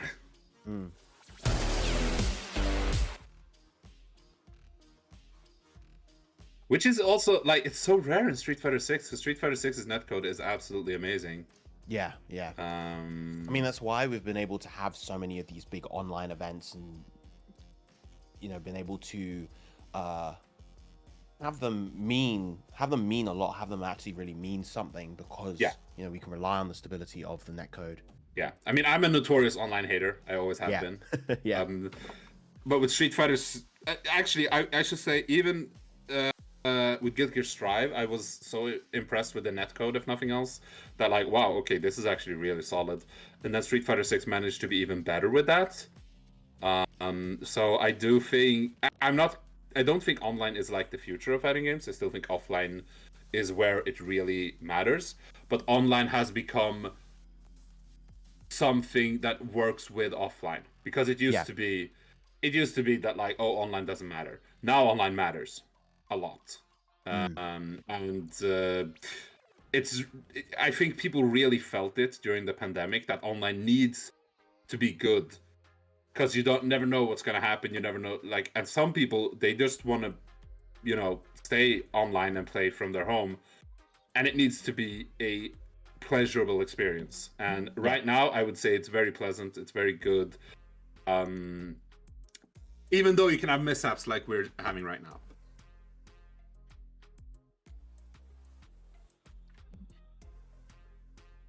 Okay, we are gonna start the set again shortly. I believe Hurricane is restarting his router. Ending Walker did a speed test to see if everything was okay.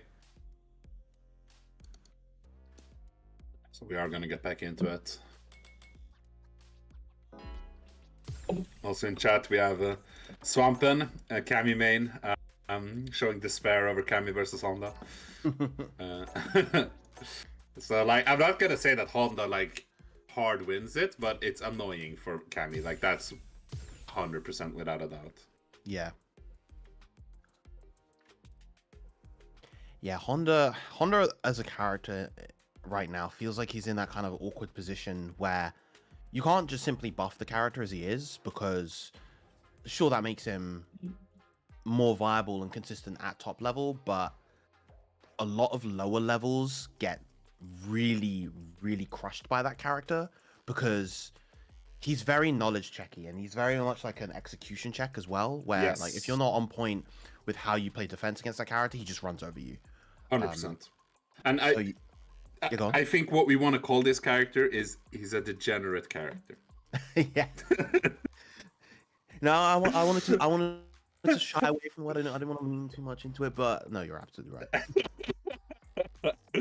But yeah, absolutely. Like that is the thing that I think is very important when looking at balance, is that you need to balance across the spectrum of the player base that you have, because like we're tournament players, we're tournament commentators, tournament players as well, and obviously you're going to look at like, okay, but how does this character perform at this level, and how should they be performing? We need to fix this, and that, but the companies need to look at how is this character performing with the majority of our player base, which are lower ranks. Yeah. Like that's always going to be the majority. And I think a good example is Gigas in Tekken 7, which a lot of people said was the worst character in the game or close to it. It was like, oh, it's cited as bottom 5. But Harada, the producer of Tekken, like publicized win rates across the entirety of Tekken 7, and he had the highest win rates because at low level he was doing really well. So it's like, how are we supposed to buff this character when he's winning? Like, yeah, we can see that he has problems in a competitive environment, but you can't just randomly buff that either. Like it's hard. Yeah, I think in the context of Street Fighter 6, I think the most common tiers I think are silver and platinum, because platinum is also like, obviously platinum is where win streak bonuses stop, so a lot of players just kind of stop there and sit to platinum, but it's also the level I think in particular where Honda is probably the strongest, because that's the level where players are really kind of formulating their basic game plans, and if you can't fight against a Honda who has their basic game plan down, you're just gonna lose. Yeah, 100%. And I think that's the case with a lot of characters. But if we're gonna take Dalsum for example, executing his basic game plan is quite difficult. It's on the Dalsim to do that. But with Honda, executing his game plan is actually quite easy, which makes it, as you said, it's a knowledge check. It's a reaction check, and as I said, it's a degenerate character. That's just how it is. And that's also something you need to look around. Like, okay, so maybe this character isn't amazing at top level, but they're very easy to execute. Like, that's also a factor, because even JP, who his stocks are rising. He was already considered good at the start. He's being considered better and better. Some people are now citing him as the absolute number one in the game, but I don't think anyone is going to come here and say that he's easy to use.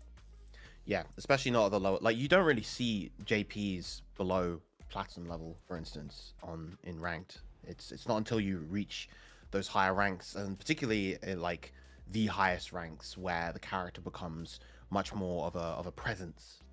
Yeah. That said, though, I feel like a character like JP is a little easier to kind of fine tune when it comes to balance. I feel like, he kind of has a little bit of everything. A lot of areas in the kit feel like incredibly potent. Obviously, you have to respect him a lot on defense, a lot more than you would expect considering a character of his archetype. His damage off of particular hits, off of lots of sort of hits, is incredibly high. So I think it's just a case of like looking at one of those and being like, let's tune this down just a little bit such that we don't compromise how the character plays. Yeah. But he's not so like ludicrously rewarding at these higher levels. Yeah, absolutely. So there are some more issues now. So we are going to postpone the ending Walker Hurricane set and run Bolt Strike Kills You for now, and then we will get back to ending Walker and Hurricane after this one, hopefully. Yeah, so instead we are going to be seeing Jamie versus Judy.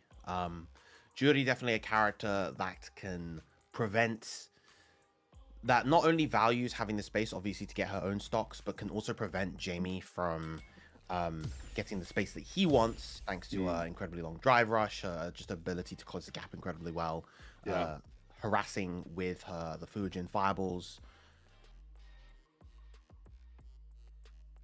So definitely going to be needing to carefully look for opportunities to get those drinks. Yeah, it's going to be a lot more difficult. I mean, it depends on the matchup.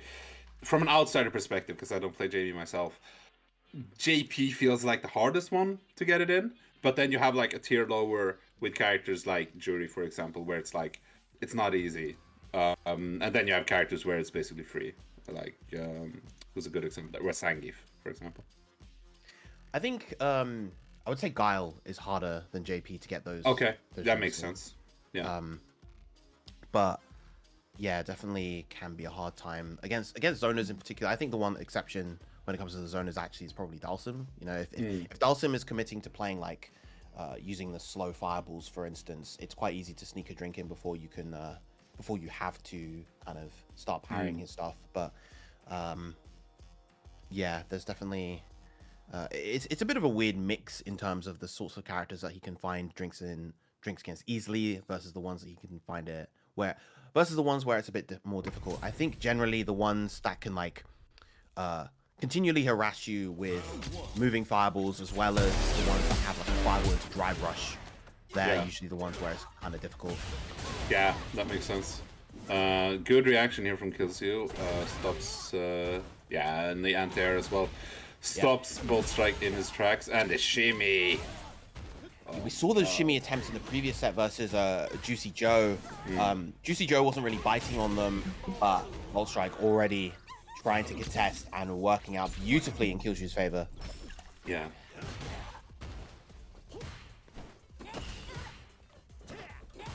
Okay. Oh, nice. Gets the crushing medium kick there, and the shimmy coming out again here. Killju so far just in complete control. Yeah.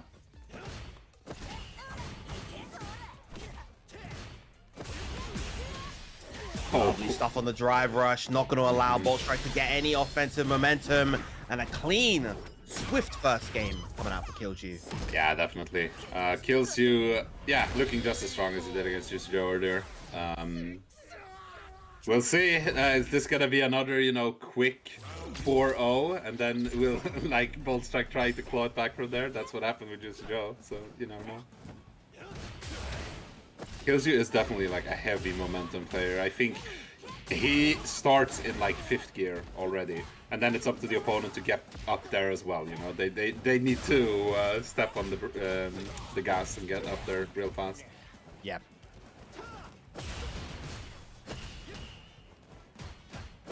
Okay. Oh. All right, Bolt Strike getting some small hits here and there. Yeah, not quite finding those conversions that he needs to kind of start his offense up properly. Ooh. Gets the cross up with the jump medium kick. Massive. Perfect angle there. Okay, ends up towards the corner here though. Oh, baited with the dive kick. Gonna get that drink finally. Yeah. Oh, gets the last hit of the heavy punch, but the punish counter throw gonna get Bolt Strike around. Nice. Oh, nice called out on the drive rush. Oh, yeah. And shimmy. Yeah, Bolt Strike really falling down to these throw attempts here. Nice dive kick. 3 drinks now.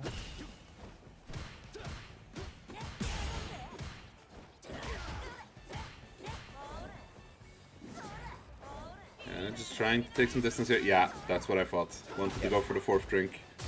Get loaded. And there we go. Grab. Go straight into level 3. That's that. Oh. The combo afterwards should be enough to get the KO. Yeah. If it was Critical Isle, that would have killed by itself. But Yeah. yep, there it is. Oh, that's awesome. Oh man, ever since the first beta, I've been in love with JV. He's such a cool character. He's incredibly cool. I love watching him. It's not really my style to play, but whenever someone's mildly interested in him, I always encourage them. He might not be the strongest character, but if you're okay with that, play him. He's really cool. Okay, yeah, getting the full conversion here.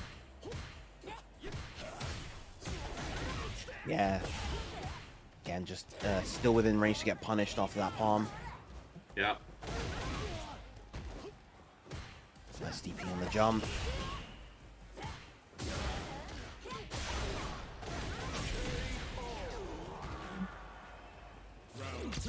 Kills you so far. Undeterred even after that previous game, still playing with the same vigor and confidence. Oh, double drink. The fake double drink got punished. Yeah, not too big of a punish though. I think it's still worth it. Ooh, actually, no, that wasn't even a punish. I believe it was a counter hit. So. Oh. Okay. Tried to press. Trying to be even cheekier than he already was. Yep. Okay. Punish on the sweep, and that should be the game for Kills You. Yeah. Sitting at 2-1 now.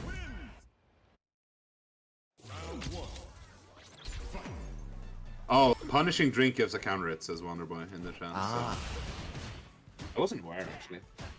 That makes sense. It does make sense, yeah. Yeah, since you're in... You don't get the drink until the very end of the animation, so it makes sense that you'd be in counter hit state that whole time. Nice quick punish throw. Oh, punish counter on the back, heavy punch.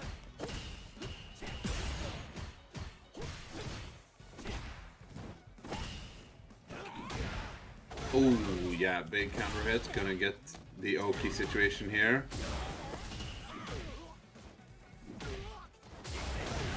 A heavy kick coming out once again from Kills You. Did so much work in the previous set versus Juicy Joe.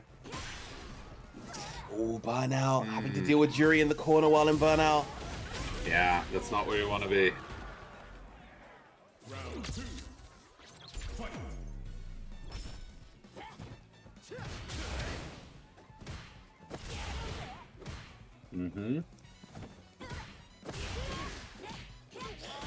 Oh, tried to press something to contest that a drive rush.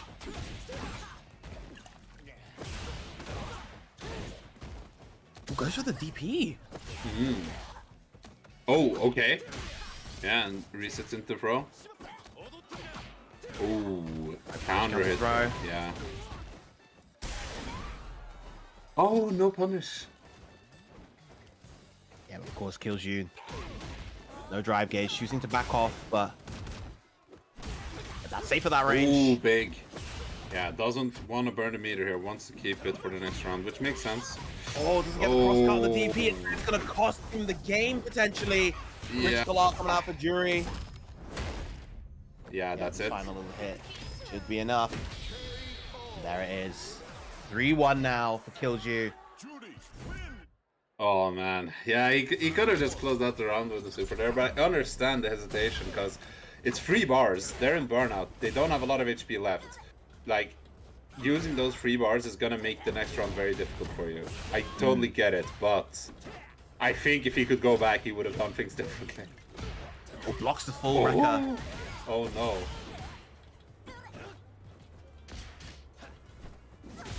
Yeah, it doesn't have level 1, so it doesn't get the target combo. Chooses to drink after the forward throw. That's quite greedy. In the corner now. Okay, manages the corner switch at least. Oh, good hit. Yep, big dive kick right there. Got to be mindful of the reversal option from Jury. Oh, forfeits the corner with that throw. Yeah, but gets level 4. A hit now for Bolt Strike. Good. Yeah, there it is, though. Yeah, corner position is always going to be rough, so the drive impact coming out makes sense. Like, Yeah, even if Bolt Strike reacted with his own, he would have died. Yes, exactly. He would have had to parry or like super there to beat that. Yeah. Oh, tried to intercept the drive rush with the back heavy kick, a little bit too slow. Forward heavy. Heavy kick there.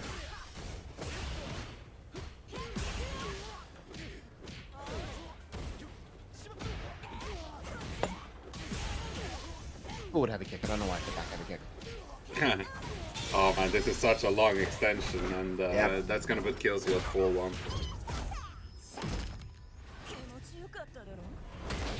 Another finish with the level 3. Judy wins. Round 1. Fight.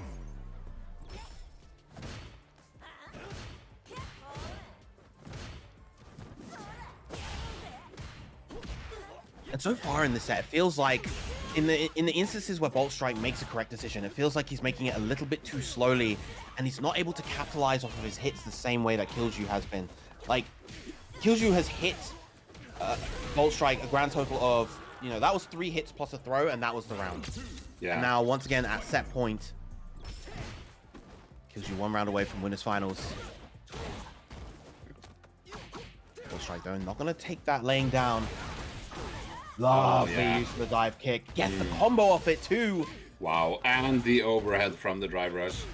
Oh no, yeah, this is spelling disaster here for Bolt Jimmy's coming Strike. out once again. OD, DP to relieve that pressure. Yeah. But it doesn't matter. The drive rush straight into the Fuajin, and that is going to be the set. Yeah, kills you, moving into winners finals off of that. So Bolt Strike falling down to losers. Probably gonna see more of him later. I'm not sure.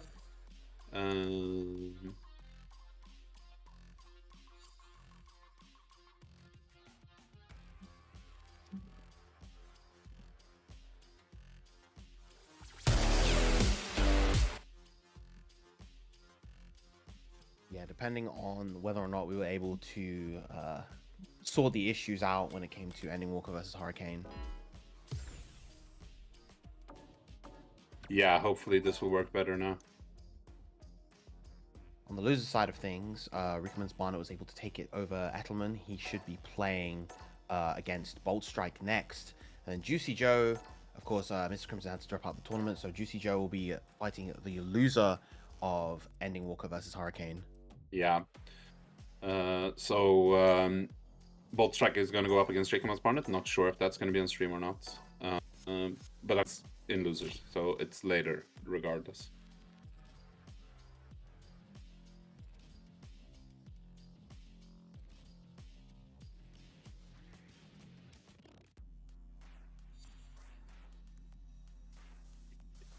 Okay, so it seems that they've done a bit of a connection test and it should be fine.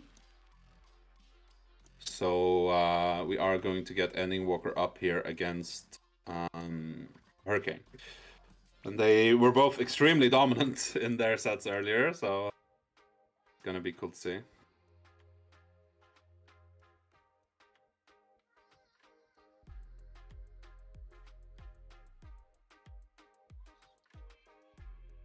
Alright, so Bolt Strike and Rickman's Barnett is going to be off stream. Confirmation just came in.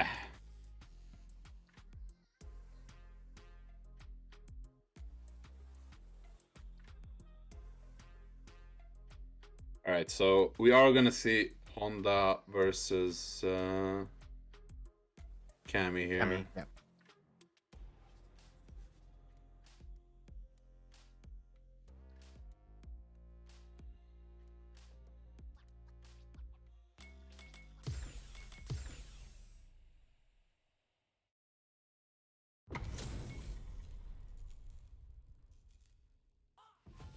Round 1. Fight. Alright, so we missed a bit of the start here, but We missed the whole round. yeah. But we're Boss. seeing it at hyperspeed. Fastest round of Street Fighter 6 ever. Yeah, exactly. Yeah, Ending Walker taking the early lead. Look at the LP count on Hurricane. I mean, it was the same Literally Street 10 Fighter. times as high. Yeah, it was the same as Street Fighter 5. Like, he's a grinding man. Let's put it that way. Yeah. I mean, to be fair, like most of Ending Walker's LP is going to be on Ryu rather than Sure, Honda. absolutely. I just think it's funny. Oh wow, the stomp. Okay, so Ending Walker taking the first game here. Round 1. Fight.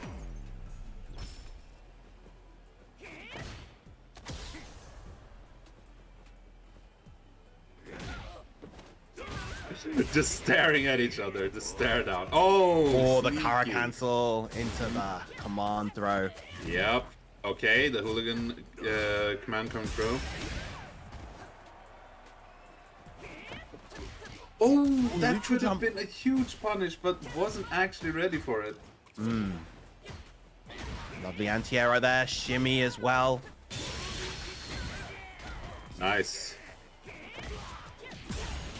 Oh, but the spin knuckle, H spin knuckle, getting that nice full combo, drive impact. Oh, but It doesn't matter.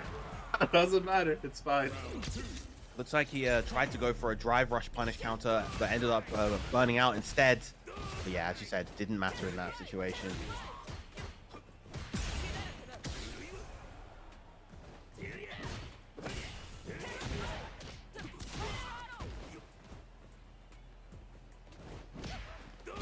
Okay. Nice. Yeah, I'm gonna get the corner position here.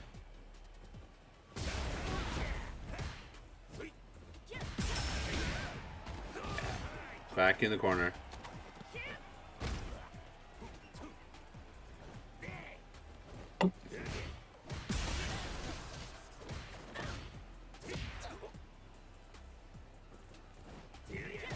Hurricane slowing down the pace.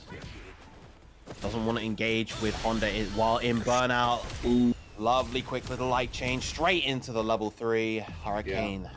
Evening this up. Yeah. I mean, it looked very, very fast in particular in the first game for Ending Walker to close it, but Hurricane kind of waking up here. I think we're gonna see Ending Walker stick on Honda for the duration of the set as well, because picking Honda here isn't an experiment. He's obviously played a lot against Cammy in the same brackets as Hurricane all the time, right? So it's a decision that, like, this is what I feel works best here. Yep. Oh, into burnout. Okay, nice. Ooh. Heavily Lovely punishable. block. Yeah, despite being in burnout, Hurricane just in complete control up until that drive impact. Yeah, gets the throw and the throw. And what's next here? Okay, drive reversal. Just keep that, keep that corner positioning. Goes for the full wrecker this time. Oh, block on the that's drive punish. reversal. That's huge for Endwalker. Not gonna get here just yet, but oh, the one hit confirmed straight into the level 2. Oh, that's beautiful. Oh, that Hurricane. What a gamer. Confidence in that check. Yeah, that was amazing.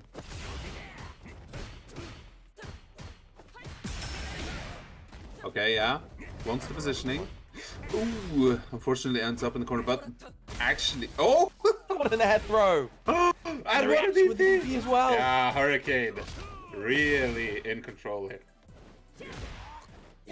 Even in these burnout positions, Yeah. Hurricane just looks so comfortable, clearly having practiced in this situation.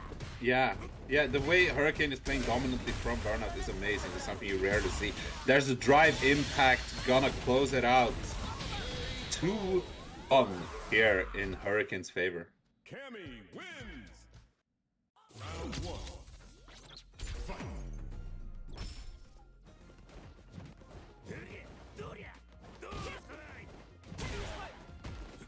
Okay, there's DP.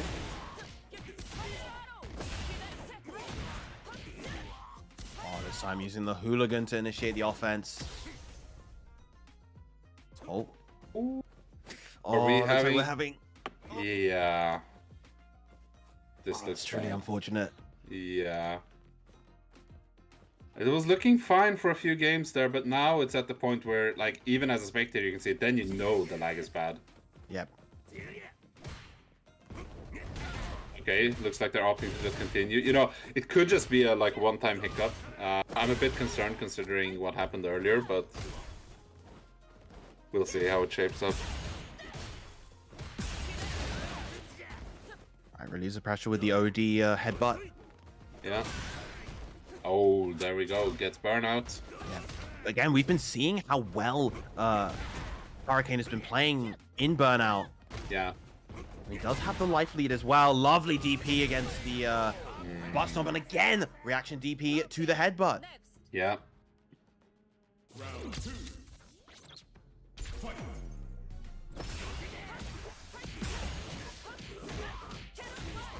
Nice conversion here from Hurricane. Yeah, gets out with the slam. Okay. Punish counter throw. And the air throw. I love it. I love it. So good.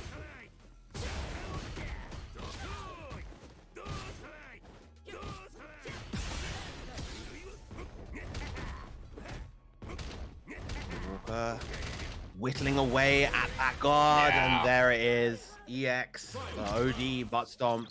This is how it should look when you're in Burnout against Honda. It just hasn't Yes. because Hurricane has been kind of dominating despite it. But yeah, there you saw the classic situation. And man, that is such a massive conversion of the punish there. Yep. I like the decision to cash out to level 3. That I think there's probably enough time in the round to potentially get another bar. Yeah. Oh, the trade coming out there. Love Good it reactions. again. You can't test Oh, the the drive reactions impact. working. Yeah. Preemptive this time. Yeah, he knew it was coming, and yeah, Hurricane seeing it 3-1 here.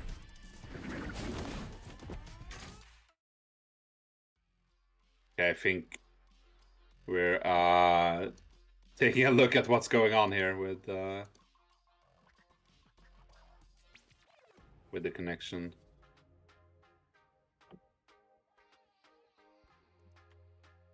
Yep, and obviously, of course, when you have an event like this where there's quite a lot on the line, you know, there's a $1,000 prize pool, €1,000 prize pool. Yeah. You want to make sure that you're playing in the best condition possible. I mean, even if there wasn't that that kind of prize pool, you still want to make sure that you're playing the game in a good condition, if just for the sake of the enjoyment of the game. But no, we're seeing a character switch coming out from Ending Walker, locking in the Ken Masters. Oh, yeah. And I had a feeling that, you know, there was the possibility of the character swap in spite of the how the matchup is, or how the matchup on paper should go. It definitely felt like Hurricane was the one in control throughout pretty much all of it. It felt like a lot of what Endwalker was trying simply wasn't working in a lot of these situations. Hurricane clearly had practiced the counterplay and had it ready on deck. Yeah. Yeah, definitely. As I was saying earlier, like, clearly this is a calculated decision from Ending Walker to go Honda in that matchup. These guys, they're in the same brackets all the time, right? Yeah. Both online and offline, most likely. I don't know where in the UK Ending Walker lives, so I don't know if he's been to, like, offline locals, but I know he's been at the offline major, at the very least.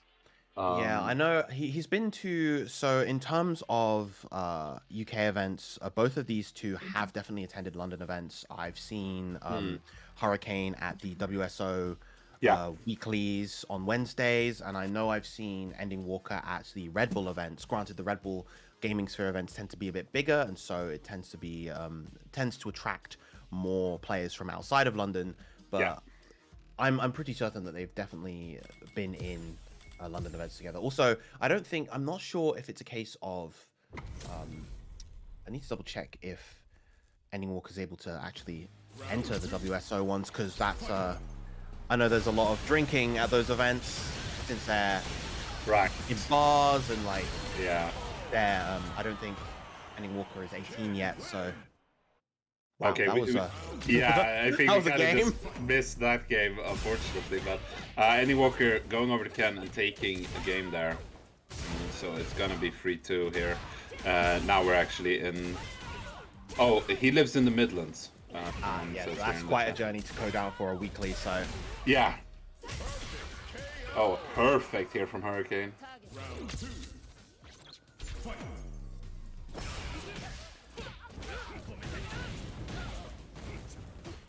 at this time, Ending Walker getting the start, gets the shimmy, double Jinrai as well. Look at the damage. Good EDP just to work his way out.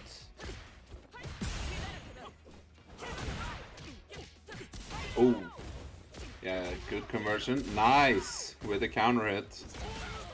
Oh, beautiful DP though from Ending Walker. Nice. I got him with the drive impact. Yep. And again, just with how low Hurricane's HP was, couldn't respond with his own drive impact. He would have had to have supered or parried. Yeah. Oh, looks like we're running into those issues again. Oh, God. Like it was brief. Yeah, I don't know.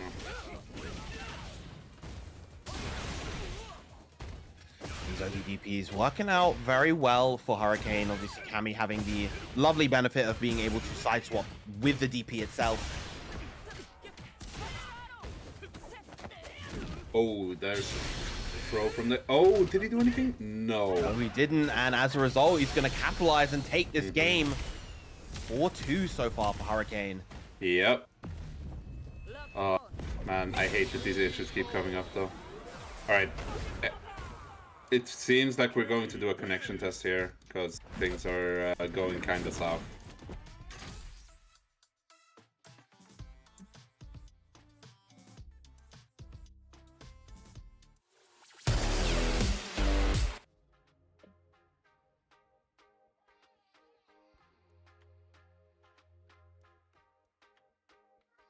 I think a connection test is going to be happening here. Ooh. Yeah, and the problem is, of course, that we're this far into the set, so we can't really, like, stop the set from here. Yeah. But as it stands, the set is 4-2 in Hurricane's favor, but we've seen these issues come up several times now. Yeah. I totally think a connection test is in order. In the meantime, though, it does feel like the swap to Ken was a well-informed decision from Ending Walker. It definitely feels like it doesn't really feel like a particular matchup thing. It doesn't really feel like you know, a case of, okay, Hurricane is simply ready for all of these particular tools. I think it's just a case of particular player versus player decision making. You know, we're seeing a lot of these successful wake up ODDPs coming out from Hurricane, for instance.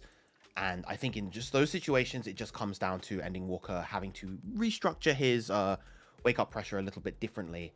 And I think if he has a little bit of time with Ken throughout the set, I mean, of course, he has minimum one game to work with.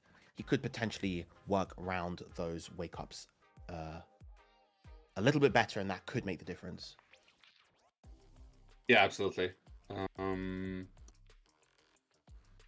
I think it's also a huge mental thing here with the whole connection issue.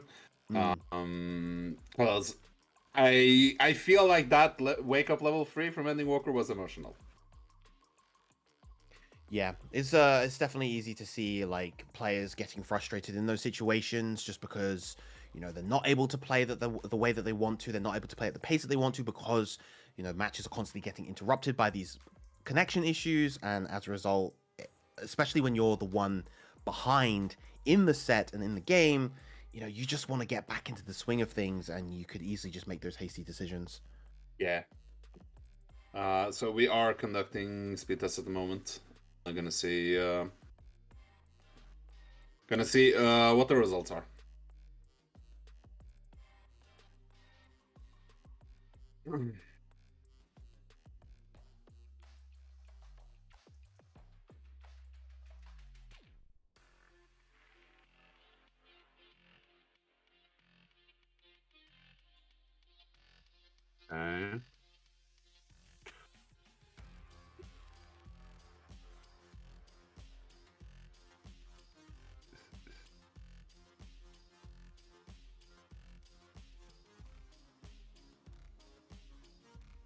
Okay, they are discussing what the solution here could be. Well,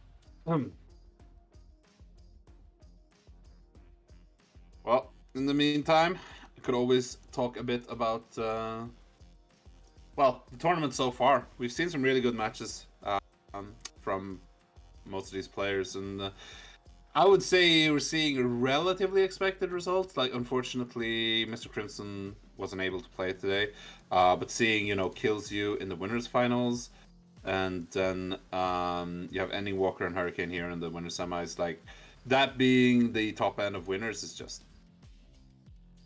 it's expected. Yeah. Right. Yeah.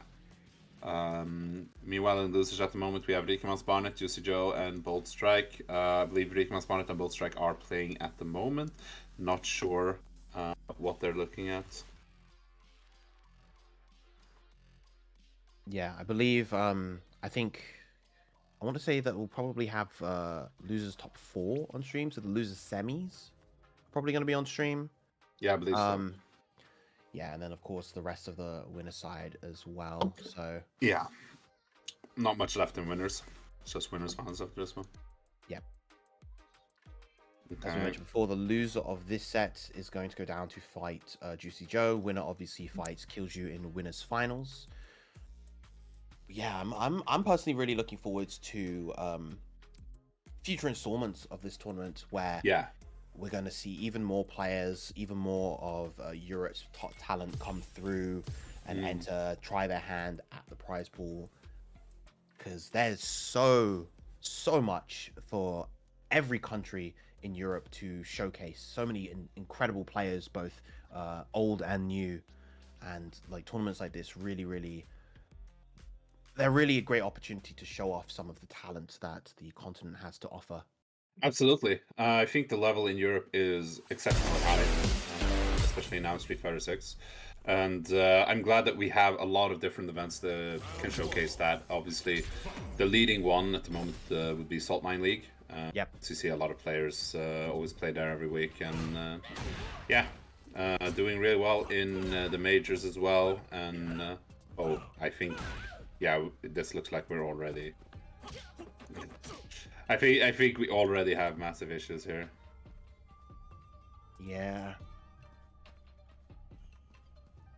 Once again, it's always just really unfortunate to see, just especially when you have players of this level. You know, both of these two world class, I would say, in their ability at this game. You know, you put them in a high stakes event with international level talent, and both of them are going to do incredibly well. You know, when they're not able to play the way they want to, then it's just a shame for everybody involved.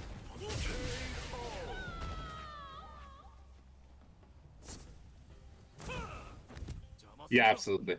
And I believe we're gonna have another route to restart here to see if that solves the issue. I mean, hopefully, because they did have several matches where this didn't happen, right? So Yeah.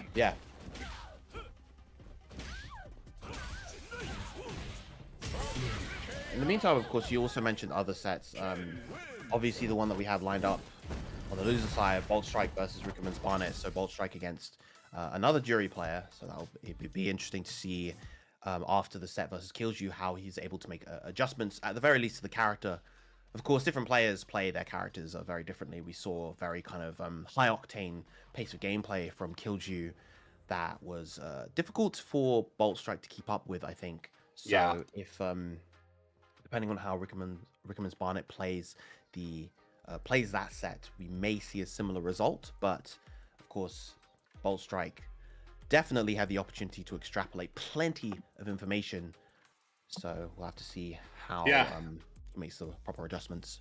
yeah, they're currently playing off stream, so we're gonna be seeing the result in a while. Due to the network issues, it seems like we're going to go on a quick break. So we'll be back in a few minutes, and yeah, hopefully be able to round out this set. See you guys soon. Don't go anywhere.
Oh, all right. We are back, and we're gonna try and finish this set. So, Ending Walker still on the can here. Nice reaction to the dive kick. Great, perfect parry and response from Hurricane. Mm-hmm. Ooh, Right okay. overhead. I'm not ready on that one though. Yep.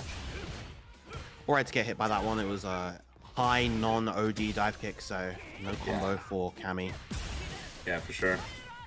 Ooh, misjudged. Yeah, I thought that was gonna be a combo. It was not, and good punish from Ending Walker. Well, the preemptive throw works out in Hurricane's favor.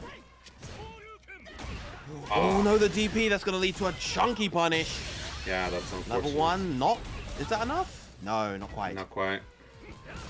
Burnout for Ooh. Hurricane, and that snatched away. Ending Walker getting the round. Yeah, got the hit there from the light kick. Oh, that is not what he wanted, and there wasn't. Okay, I have no idea. That's definitely not what he wanted, and Hurricane not blocking it was definitely not what he wanted. So.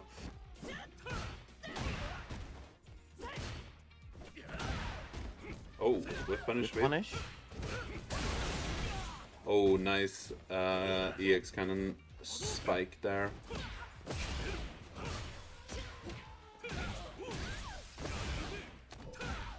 There we go. Oh my god, okay, yeah. And getting the stutters, the shimmy though. Yeah, this definitely isn't what it's supposed to be, but Hurricane taking, sorry, Ending Walker taking that game. 5-3 to Hurricane still, but yeah, that looked rough.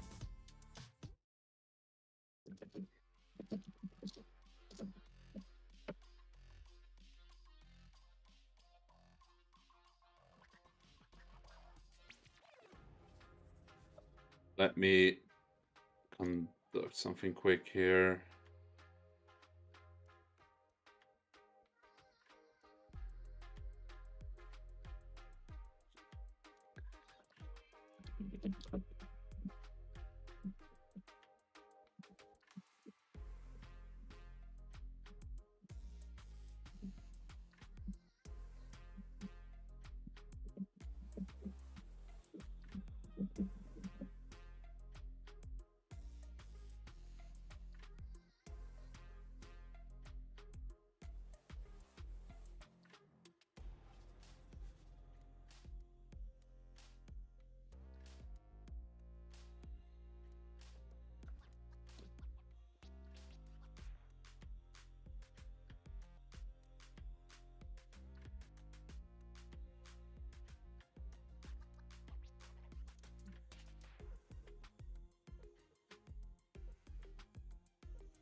Yeah, this is very unfortunate for everyone.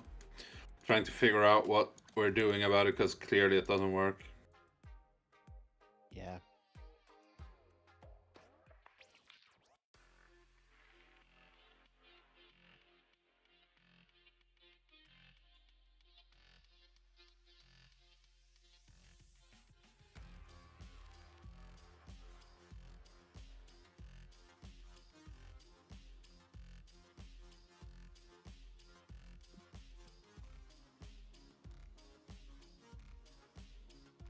But yeah, I mean, as we were saying when this started, the distance between these two players is very small, so it's clearly a routing issue, you know, which happens. But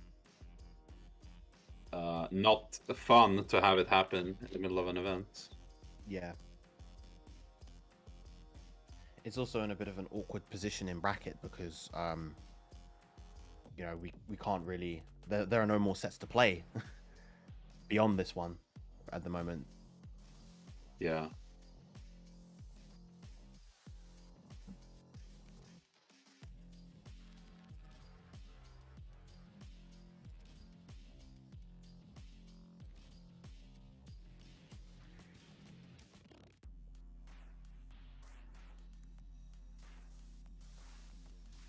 Oh.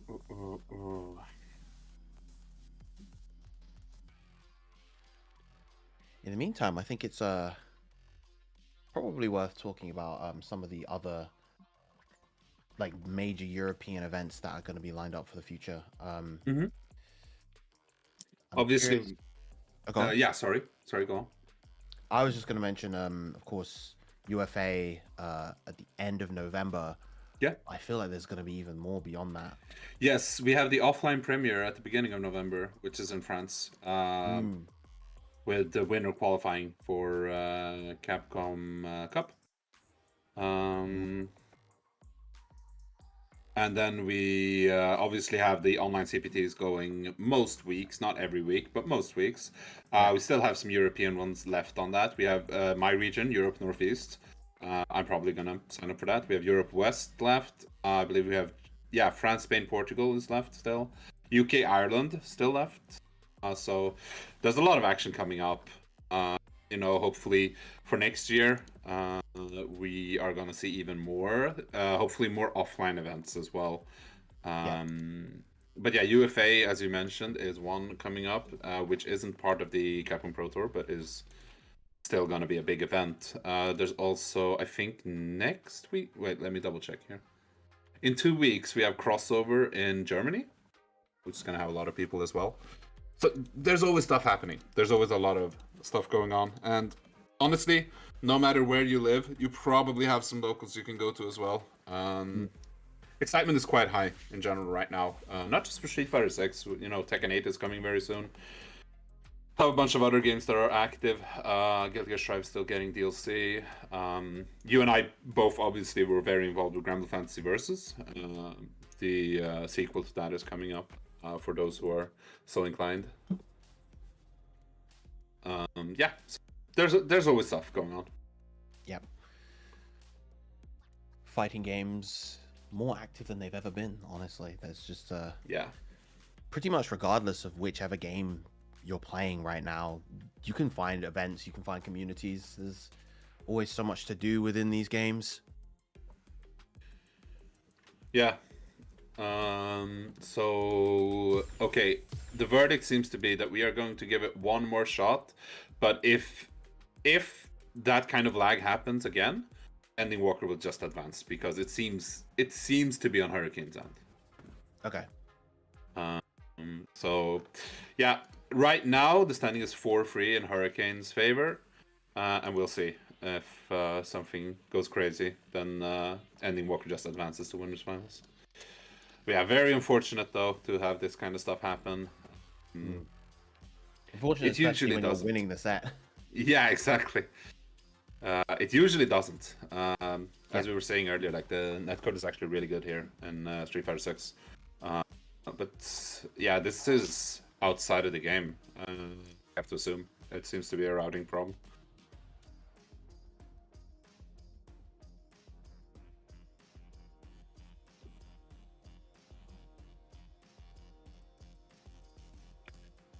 Okay, so we're gonna get into it quite shortly. So with Street Fighter 6 being the main subject lately, have you had any time to look at Aki?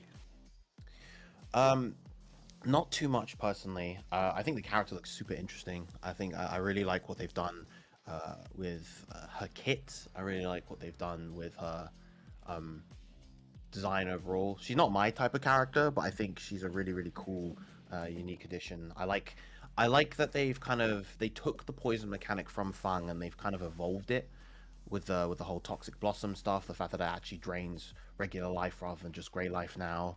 Yeah. But yeah, of course, a lot of people have been testing her out, trying her out. I'm not quite sure what the verdict, the day 1/2 verdict of the character is, but that's probably not going to stay the same in the coming weeks. Yeah. The early verdict I've seen is people saying that she's not very good, but it's way too early to tell. Yeah.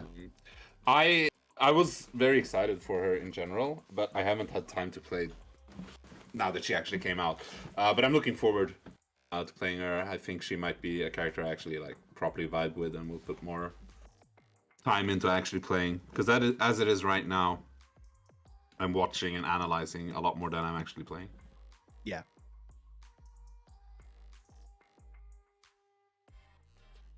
Okay, we might have.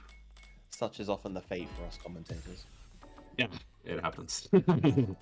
Okay, we're getting Hurricane back in the lobby, and we're gonna see if the set is gonna work out.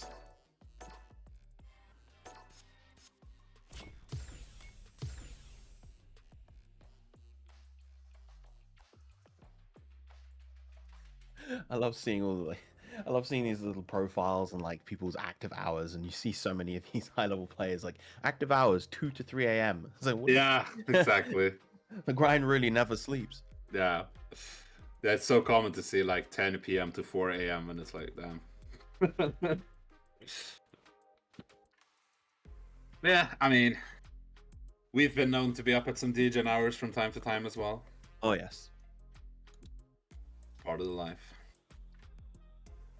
Okay, so hopefully everything will be fine this time.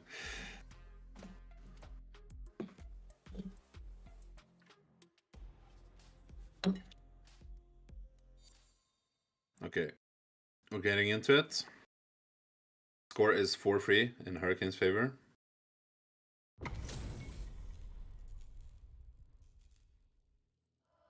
Round one.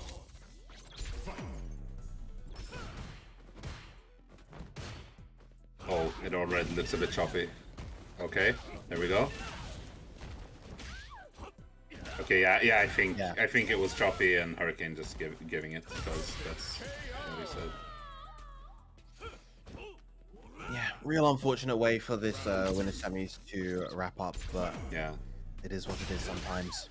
yeah, it is. And yeah, Hurricane gonna have to go down to losers with that. I'm not sure if things will like so work themselves out. You know, if it's an issue between these specific players, like I don't know, because earlier Hurricane was playing Rickman's Barnet, there was no issues at all. So. All right. Well, Ending Walker with that advances to not grand finals, winners finals, where he will be playing against Kills You. So we are gonna get into that match here. Hopefully, things will be fine. Yeah, you hate to see it. It's such a sad way for things to progress. And like, it's easy. Like this is one of those situations where like it's just circumstances beyond anyone's control, right? And that can happen both online and offline, because like offline your stick can break, right? That kind of stuff can also happen, and it's always just such a bummer. You want to have the real matches. That you do. Hopefully we will not encounter any more issues like this moving on in the brackets. And of course, next up we are going to be moving back down. I think we're going to be moving back down to, well, actually no, it probably makes more sense to do winners finals. Yeah. Since next loser set needs to be played off stream. Yeah, it's going to be winners finals right away now. Yeah, Kills You is in the room. So now we are playing winners finals. It's going to be Kills You up against Ending Walker. After that, we are going to go down to one of losers' quarters, which is Hurricane versus Juicy Joe, and the winner of that will go against Rikamas Barnet, who's waiting in loser semis. Okay, so we are seeing Ryu come out here again from Ending Walker. Yep. Well, everything looks fine, so happy to see that. Happy it's not a widespread issue. Oh, nice. There's the anti-air DP. Cross cut now. Kills You in burnout, but responds very nicely. Yeah.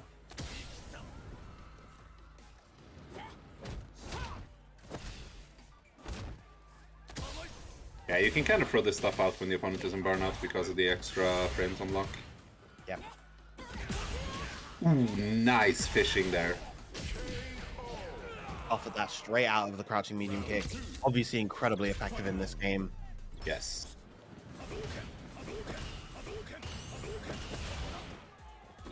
A little bit too far away to connect with that. Oh, wow. Was probably looking for a drive rush already with that, and then actually got drive rushed as a punish on it.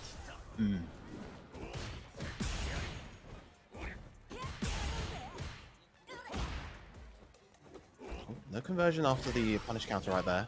Unfortunate. Okay, gets out of the corner with this. Ooh, yeah, that's gonna be big. Yeah, it just felt like throughout that whole round, Ending Walker was stuck in the corner, unable to properly initiate his offense. Yeah. Even once he got out with that, Tatsu wasn't really in the position to actually, potentially get his own momentum, and Kills You just kind of 180 the situation again, putting him back in the corner and eventually getting that KO. Yeah, definitely, not making the most of the situations either. We saw him get like punish counters that he wasn't converting off of and everything, so that's the benefit of this being long sets though. You have room to do these mistakes, and here we are seeing a proper conversion from Ending Walker. There's the whiff punish from Kills You though.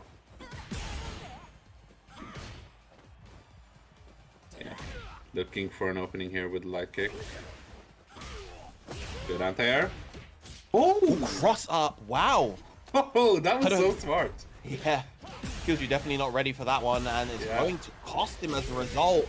Now I'm going to Ending Walker. Yeah, so Ending Walker going for the neutral jump there just in general, but then when he sees the drive rush, he adapts in the air to what he wants to do, and yeah, worked out. Oh, that passive pressure coming out from Killju, just to walk back and forth in Ending Walker's face, the confidence right there. And now, look at all the reward that he's reaping. Over half of Ending Walker's life is gone. Yeah, this has gone fast. Oh, and burnout corner. Yeah, this is it. It kills you. Rolling this round. Yep. Didn't even need to spend a single bar right there on the super gauge.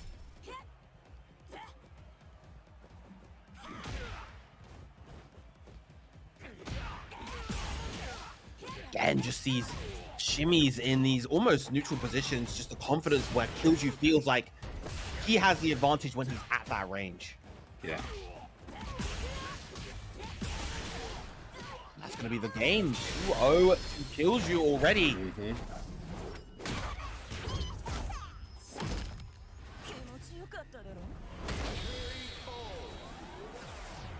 I think the key factor already as well is that whenever it feels like Ending Walker has started to engage his offense, Killju has already kind of faded back, walked out of range, jumped back to avoid a throw, and that's kind of prevented Ending Walker from really doing anything from there. And Ryu not having the most range on his normals as well.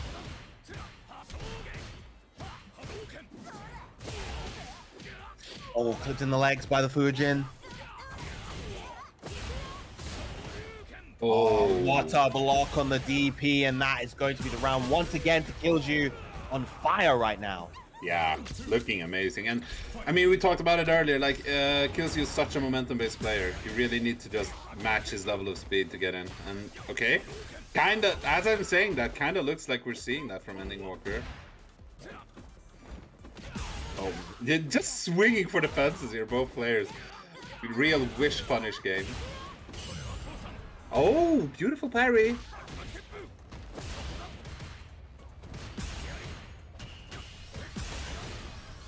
Spending all of that drive gauge just to keep that pressure going, but it's going to pay the price for it with his life. Another combo once again into this level 3. It just barely doesn't Get that kill. Frio Oh, so it does far. kill. Sorry. I really thought it was going to be a sliver left, but no. Yeah. There's a Frio. Yeah, good chunk of that damage on that final hit. Yeah.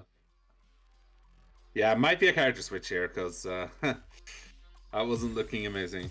Looks like we're getting the Ken here. Yeah, we could see that Ending Walker was really struggling in that mid-range in particular, you know, swinging those buttons and just not getting those whiff punishes that he was looking for. Yeah.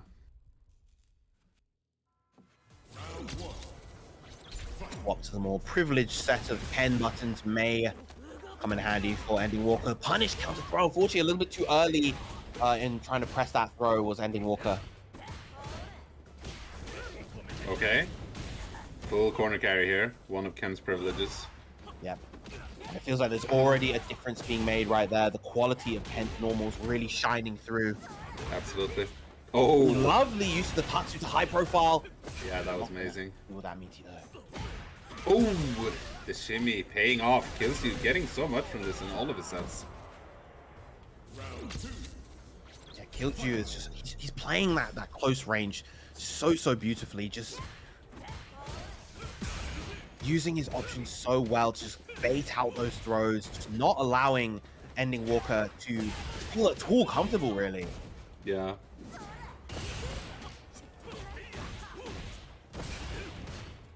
I think as a result, Ending Walker's going to need a little bit more, need to be a little bit more aggressive and confident in that close range. Killju wanting him to go for the throw, but instead maybe go for those crouching medium kicks, go for those buttons that Ken is so well known for. Okay, this is good conversion here. Oh, yeah, got a little bit greedy there maybe, but doesn't matter, works out. Saves the bar for the next round. Yep. I mean, I guess it's fine because he was in burnout, so he can just kind of keep doing it.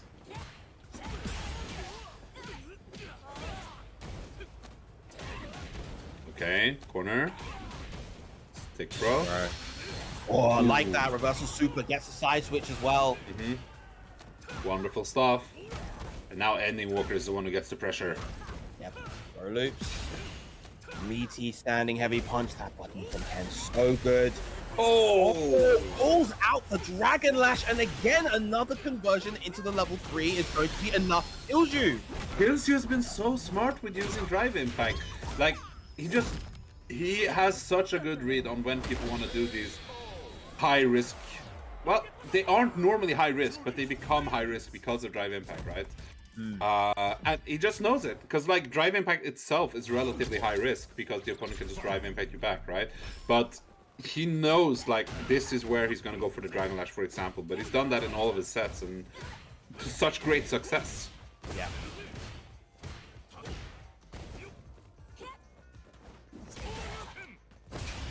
Lovely anti-hit to Shoryu. Nice shimmy this time coming out from Ending Walker. Oh, trying to push in the corner here. Oh, nice. Got a punish on the landing. Yeah, willing to spend all the cash, probably going to spend the level 1 as well. No, chooses not to. Yeah, that could cost him. Never mind, doesn't. Saves the bar.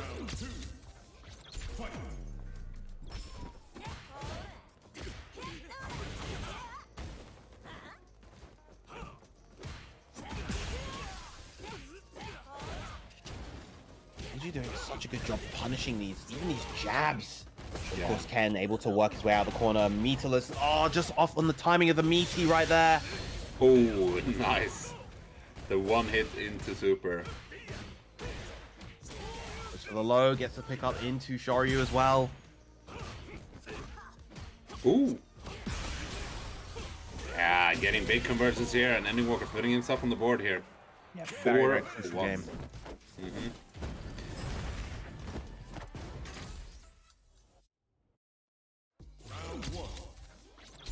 I mean, this is the story we had with Killzoo against Juicy Joe earlier, where Killzoo put himself at 4-0, and then Juicy Joe started mounting a comeback, so you might see... I mean, Killzoo did take it in the end, though, but Yeah. we might see something similar here as Ending Walker gets a win. Great sweep, very important. Oh, the double Nice. jump. Gets a side swap as well, willing to spend that extra meter. Meaty Dragon Lash gets the plus frames. And the anti-RDP well. there, yeah. Oh, this time Ending Walker trying to take a page out of Killzoo's book with those shimmies. Yeah. Killzoo not Oh. biting and gets a crucial hit right there. Yeah, but the EXDP coming out. And another one! Oh, snatching his turn Oh. right back with the ODDP. Wonderful, wonderful. There we go. Crouching medium kick gaming into all that corner carry. Gets the meaty Oh. overhead as well. Not going to get the Jinrai though. Yeah, unfortunate drop there from Ending Walker, but keeps the corner position and gets a big hit. Yeah, Yeah. should be able to kill here. Oh, doesn't go Push down to level 3. Yeah, I think that was just a mistake. I think he wanted to. Speaking of not making a mistake, however, Killzoo capitalizing to get the critical art right here, keeping Ending Walker in burnout. Oh, well- drive rush with the throw. Stopped a little bit short there. Okay, there we go. Ending Walker sitting at 2 now against Killzoo's 4. Yeah, crucial challenge right there. I think that's one of the two kind of mindsets when you're in burnout. You either play the defense very aggressively, or you play very slow and passively. And honestly, I think the game itself rewards you more for being aggressive when you're in burnout, because you build that drive gauge up back quickly. Yeah. Lovely anti-air. One more hit for Ending Walker should be enough. Oh, beautiful whiff punish there on the static video kick.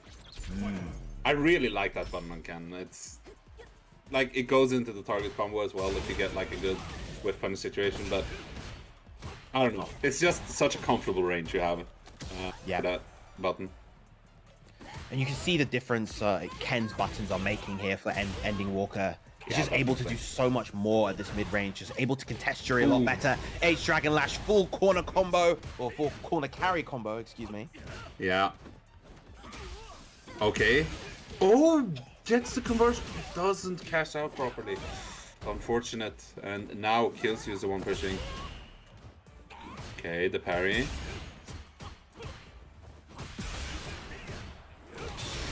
Oh, wow, the confidence! Oh, the confidence! Yeah, I mean, that is not comparable. That's something you have to bet on. Yep. Oh, man. And he just felt like, it's gonna work. Nice. Yeah, ending Walker. Actually at 3 now. This is the exact same thing we saw with Juicy Joe. Juicy Joe went up to 3, and then Kills You managed to close it out at 5-3. Is ending Walker gonna tell a different story? Well, starts really good for Kills You, if nothing else. Pushing into a corner here. Ending Walker going for the backdash, anticipating a throw. Yeah. Several throws. Kills You going for 1, 2, 3. Okay, gets the corner switch. Ah, but gets tagged. Yep. Alright, good stuff to Kills You, keeping himself nice and firmly in the set point position. Just a raw sweep and it pays off. Oh, nice.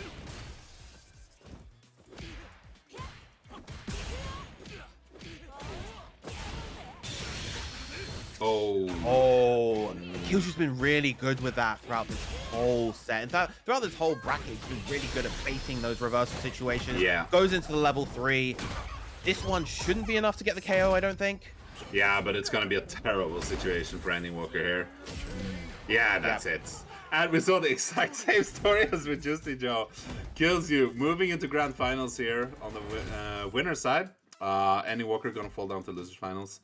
But, you know, good showing. If he had gone with the Ken from the start, maybe things would have been different. We'll never know. I feel like if we see a run back between these two, potentially in Grands, that may be the case. We may see the Ken right from the get-go. Yeah, I would expect that. Yeah, he, he even wrote it in the tournament chat right now. Should have started with Ken. Yeah, so... we do have a loser's quarter set left, which is Hurricane against Juicy Joe.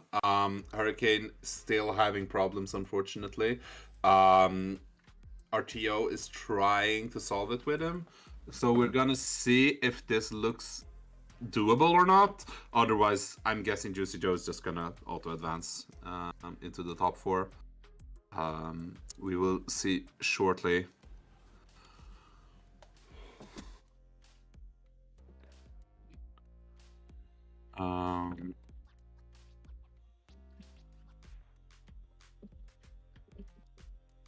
Give me one second. I'm checking here if we're... because if we're gonna try and fix this issue, maybe it's time for a break, potentially. Not quite sure.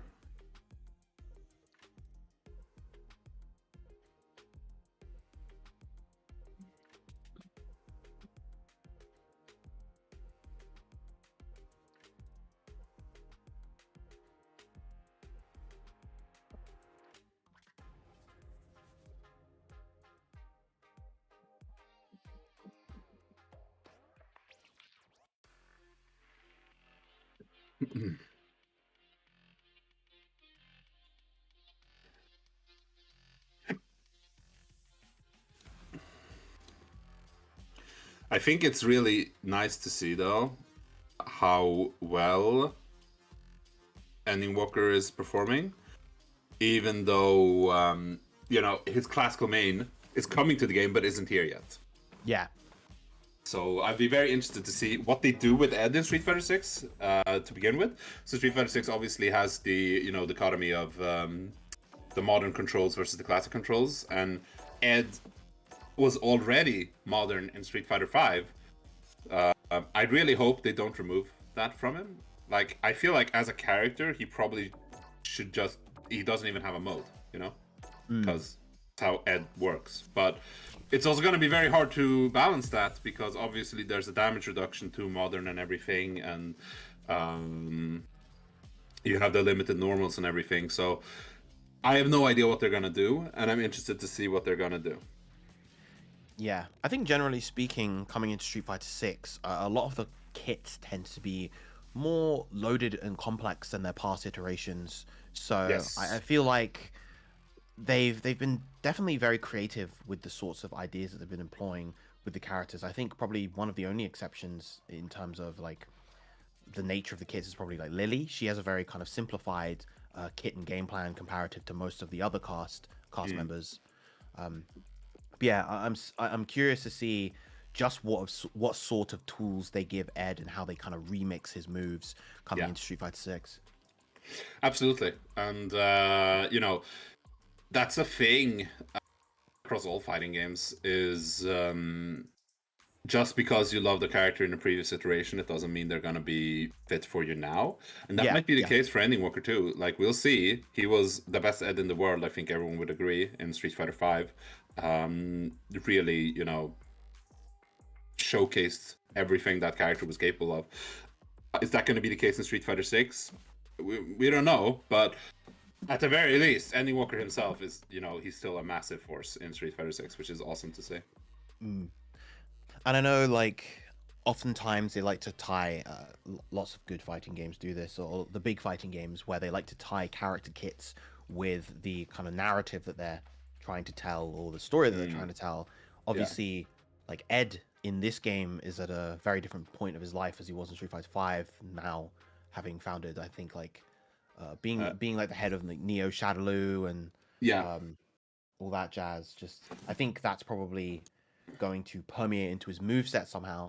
Yes, I would also expect that. So it's going to be interesting to see. So we have tried a solution here with Hurricane, and we're going to see if it works out now against Joe. If it doesn't, Hurricane said, like, I'm just going to DQ if it keeps causing issues, So we're going to see what happens here. Are they playing neutral or are there issues? I think there are issues, yeah. Yeah, okay, I think we're gonna have to give up on this. Hurricane is typing at the moment.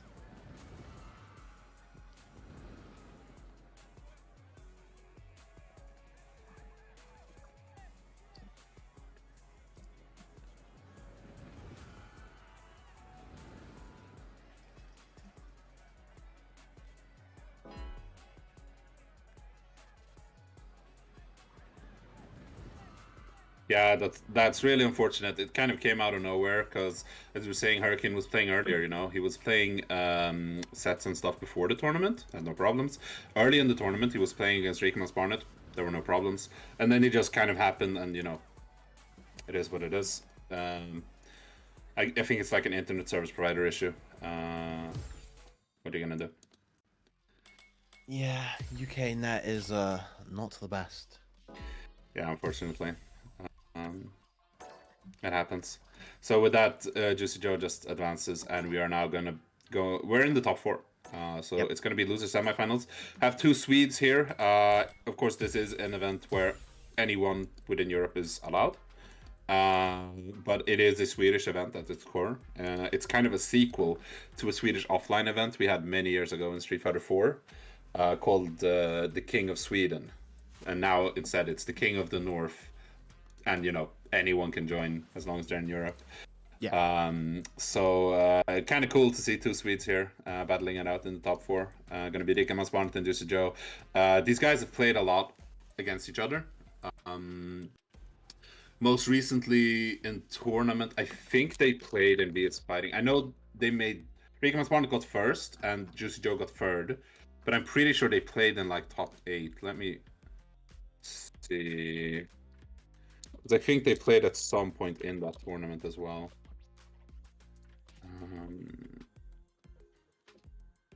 Maybe not. No, actually, Juicy Joe went to losers quite early in that tournament, so I don't think they directly played. But yeah, they've both been around a lot of events. I know they've played against each other outside of events. So yeah, good stuff at least. Gonna see how the matchup shapes up here. I haven't really heard many opinions about JP Jury specifically, and when you don't hear a lot of opinions, that usually means it's kind of even. Yeah, potentially.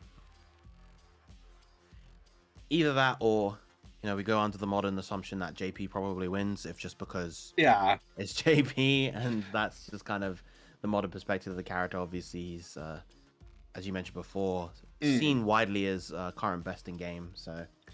yeah, he's kind of taken that crown now, whereas he used to be like... I mean, I as well had the opinion that, oh, he's quite good. I don't know if he's quite top 5, and I think he's gonna fall off. Turned out that that's not quite the case. He rose up rather than falling off, and at this point, I think he's the most common. It's him and Ken are the most common characters that people cite as number 1. Yeah. I think most importantly with JP, it's his matchup spread that has kind of become a thing, because he has winning matchups against characters that were kind of thought not to have any losing matchups, like Guile. And then he also, the matchups where he struggled, I remember the ones most cited were Cammy and Kimberly, are kind of becoming more contested. I haven't seen, like, lately it feels like it's kind of shifting where Cammy probably doesn't beat JP, it's probably even, is like the discussion I've seen at least.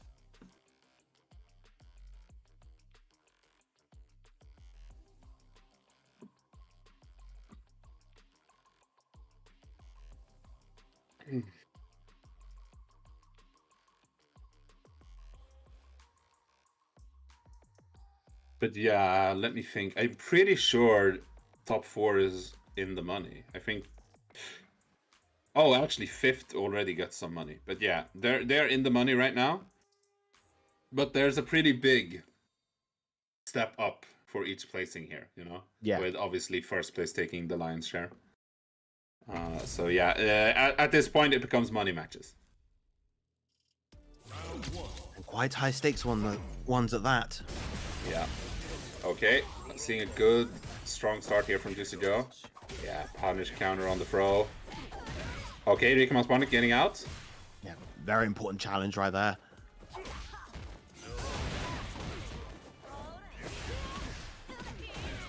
Big drive rush in as well. Ooh, perfect parry, and that's going to be huge for positioning. Wow, not able to get the air tear out in time with Juicy Joe. If he got that air tear, that might have been the round right there. Yeah, no, both are in burnout. Oh man, Rikaman's Bonnet just throwing out everything here. Oh my god. Yeah, but burnout's going to end for Rikaman's Bonnet here though. Yeah, good blocks. He got tagged right at the end. Yeah, missed that final block, unfortunately. Yeah, it was looking really good there. He was dealing with it. Yeah, gotta look out for the spikes. This is the thing. A lot of characters that need to charge up stuff. We talked about Jamie's drinks earlier, but it goes the same for like Lily with the wind stacks and Jury, of course, with her stacks as well. It's so much more difficult against JP because JP, he can just keep throwing stuff at you. Yep. I mean, good drive impact though. Oh, the instant overhead. Yeah, that is a tool I've seen more and more from Jury players, which I really love seeing. Yeah. Oh, try to instant overhead again. Yeah, not quite. Yeah, tags him with the medium kick.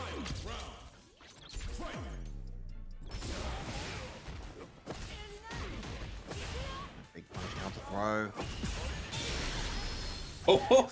Oh, tries to somehow the drive rush and is going to pay dearly for it. Look at all of that damage. The side swap as well. Yeah.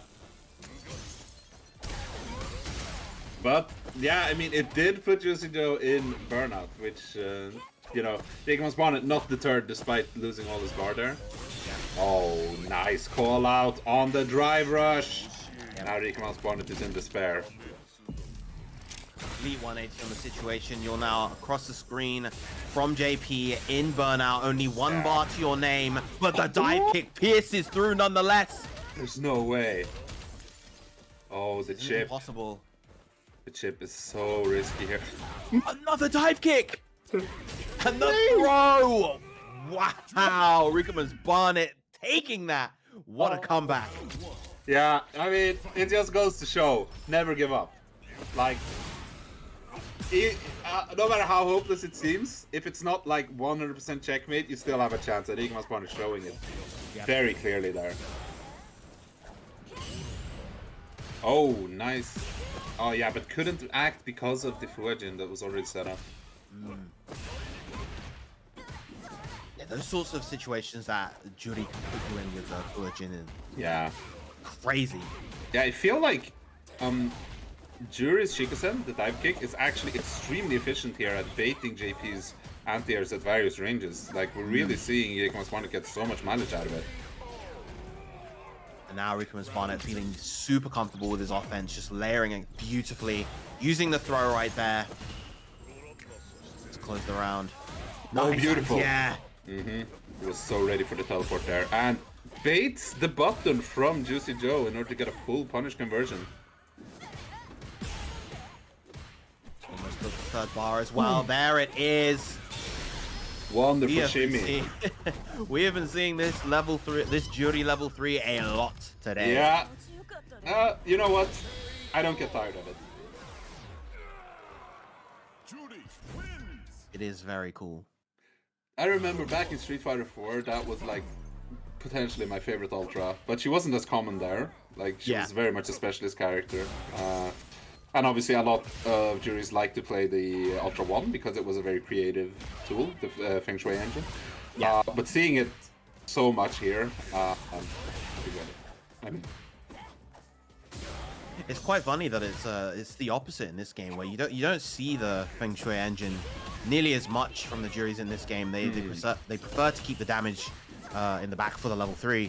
Yeah, I really like the ones that do that though, because one thing I've noticed with jury players, which is really cool, is that some of them, they will kind of offset when they go into burnout by activating Feng Shui engine and kind of using that throughout burnout, which I think is really creative and cool. Oh, okay, pushing towards the corner here on Juicy Joe. Blade Driver is going to use the Fuejin again, sneaks through after the projectiles trade. Rikuman's Barnet looking real nice. Yeah.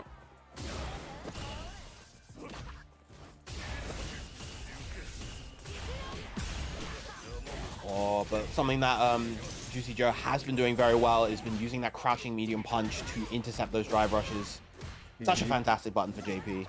Absolutely. Oh, yeah. The Iguma's Spawn was looking for a drive rush approach there probably, or potentially a spike, but Juicy Joe with the throw. Oh, the drive impact from that far sets up the departure. Look at all of this damage. Yeah. That is going to be painful. Doesn't quite get the KO. The DP comes out. Again, the dive kick. Yeah, it's so efficient. Oh, okay. Gets a proper hit here into the corner. Oh, man. This is going to be... CA just yet. Oh. Yeah, gets stunned. Very the close to amnesia. making that comeback. Absolutely, yeah. The amnesia coming in clutch there. Beautiful, perfect parry.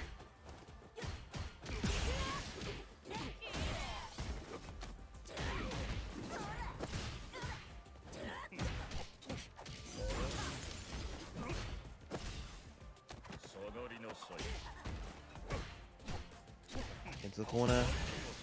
Yeah, just infinite Lights. pressure here. Yeah. Oh, nice. Another punish counter throw. Oh! Yeah, Iguma's Barnet ready. Throwing out the little free here. It's CA even, right? Yeah, it is. Yep. Extra chunk of damage at the end. Yeah. Oh, that's no. it! Yep. Iguma's Crucial for him Barnet to get a 3-0. hit there after going into burnout as well. 3-0.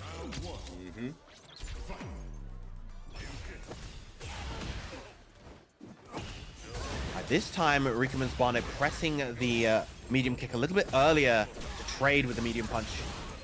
Still, though, instead, Juicy Joe, not getting the second hit of the heavy kick right there. Not able to fully capitalize. Wow. Yeah, Not that like it is a matters. JP round. Yep. Very much so.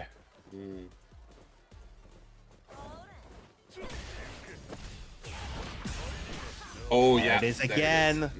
The crouching medium punch just doing wonders here.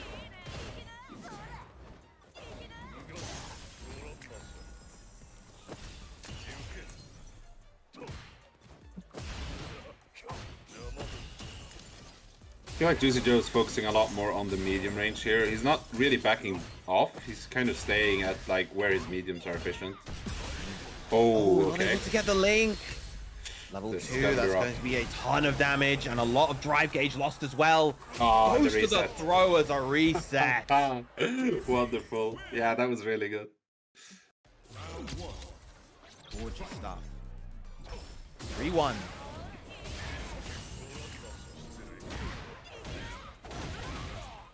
Good conversion there from Rickman's Bonnet. Yeah, gets the punish counter pro. 2 on those anti-airs as Rickman's Barnet after the departure windows. But Amnesia, once again, going to relieve that pressure, get them back to the range that JP loves to play. Yeah.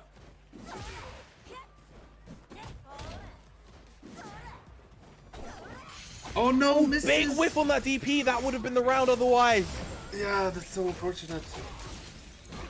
Now look at all of what you have to deal with from JP while you're still in burnout. Got to deal with the level 2. Look at all this damage. Oh my god, it just never ends. And the setup. Yeah, just parrying. Oh, okay. Got saved barely there.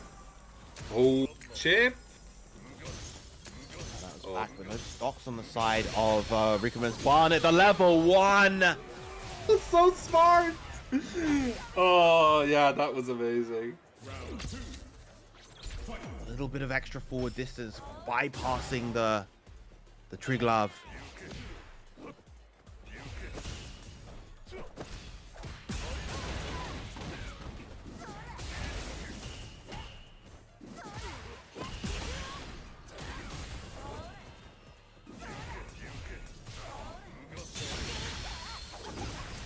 Okay. Yeah, lands on level 1 here.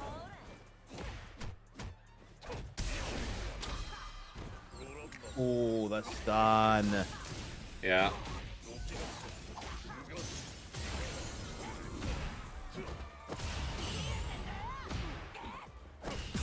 Not able to get the link after the parry.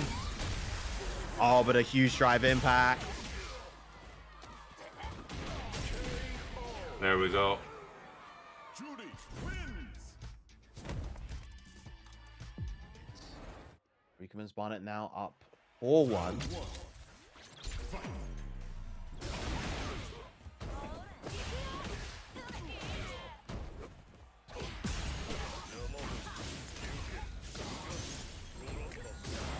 Seems like we're having some technical issues with the stream at the moment. Apologies for that. I don't know if we can fix that fast or not. But yeah, the stream has been quite laggy, it seems, last week.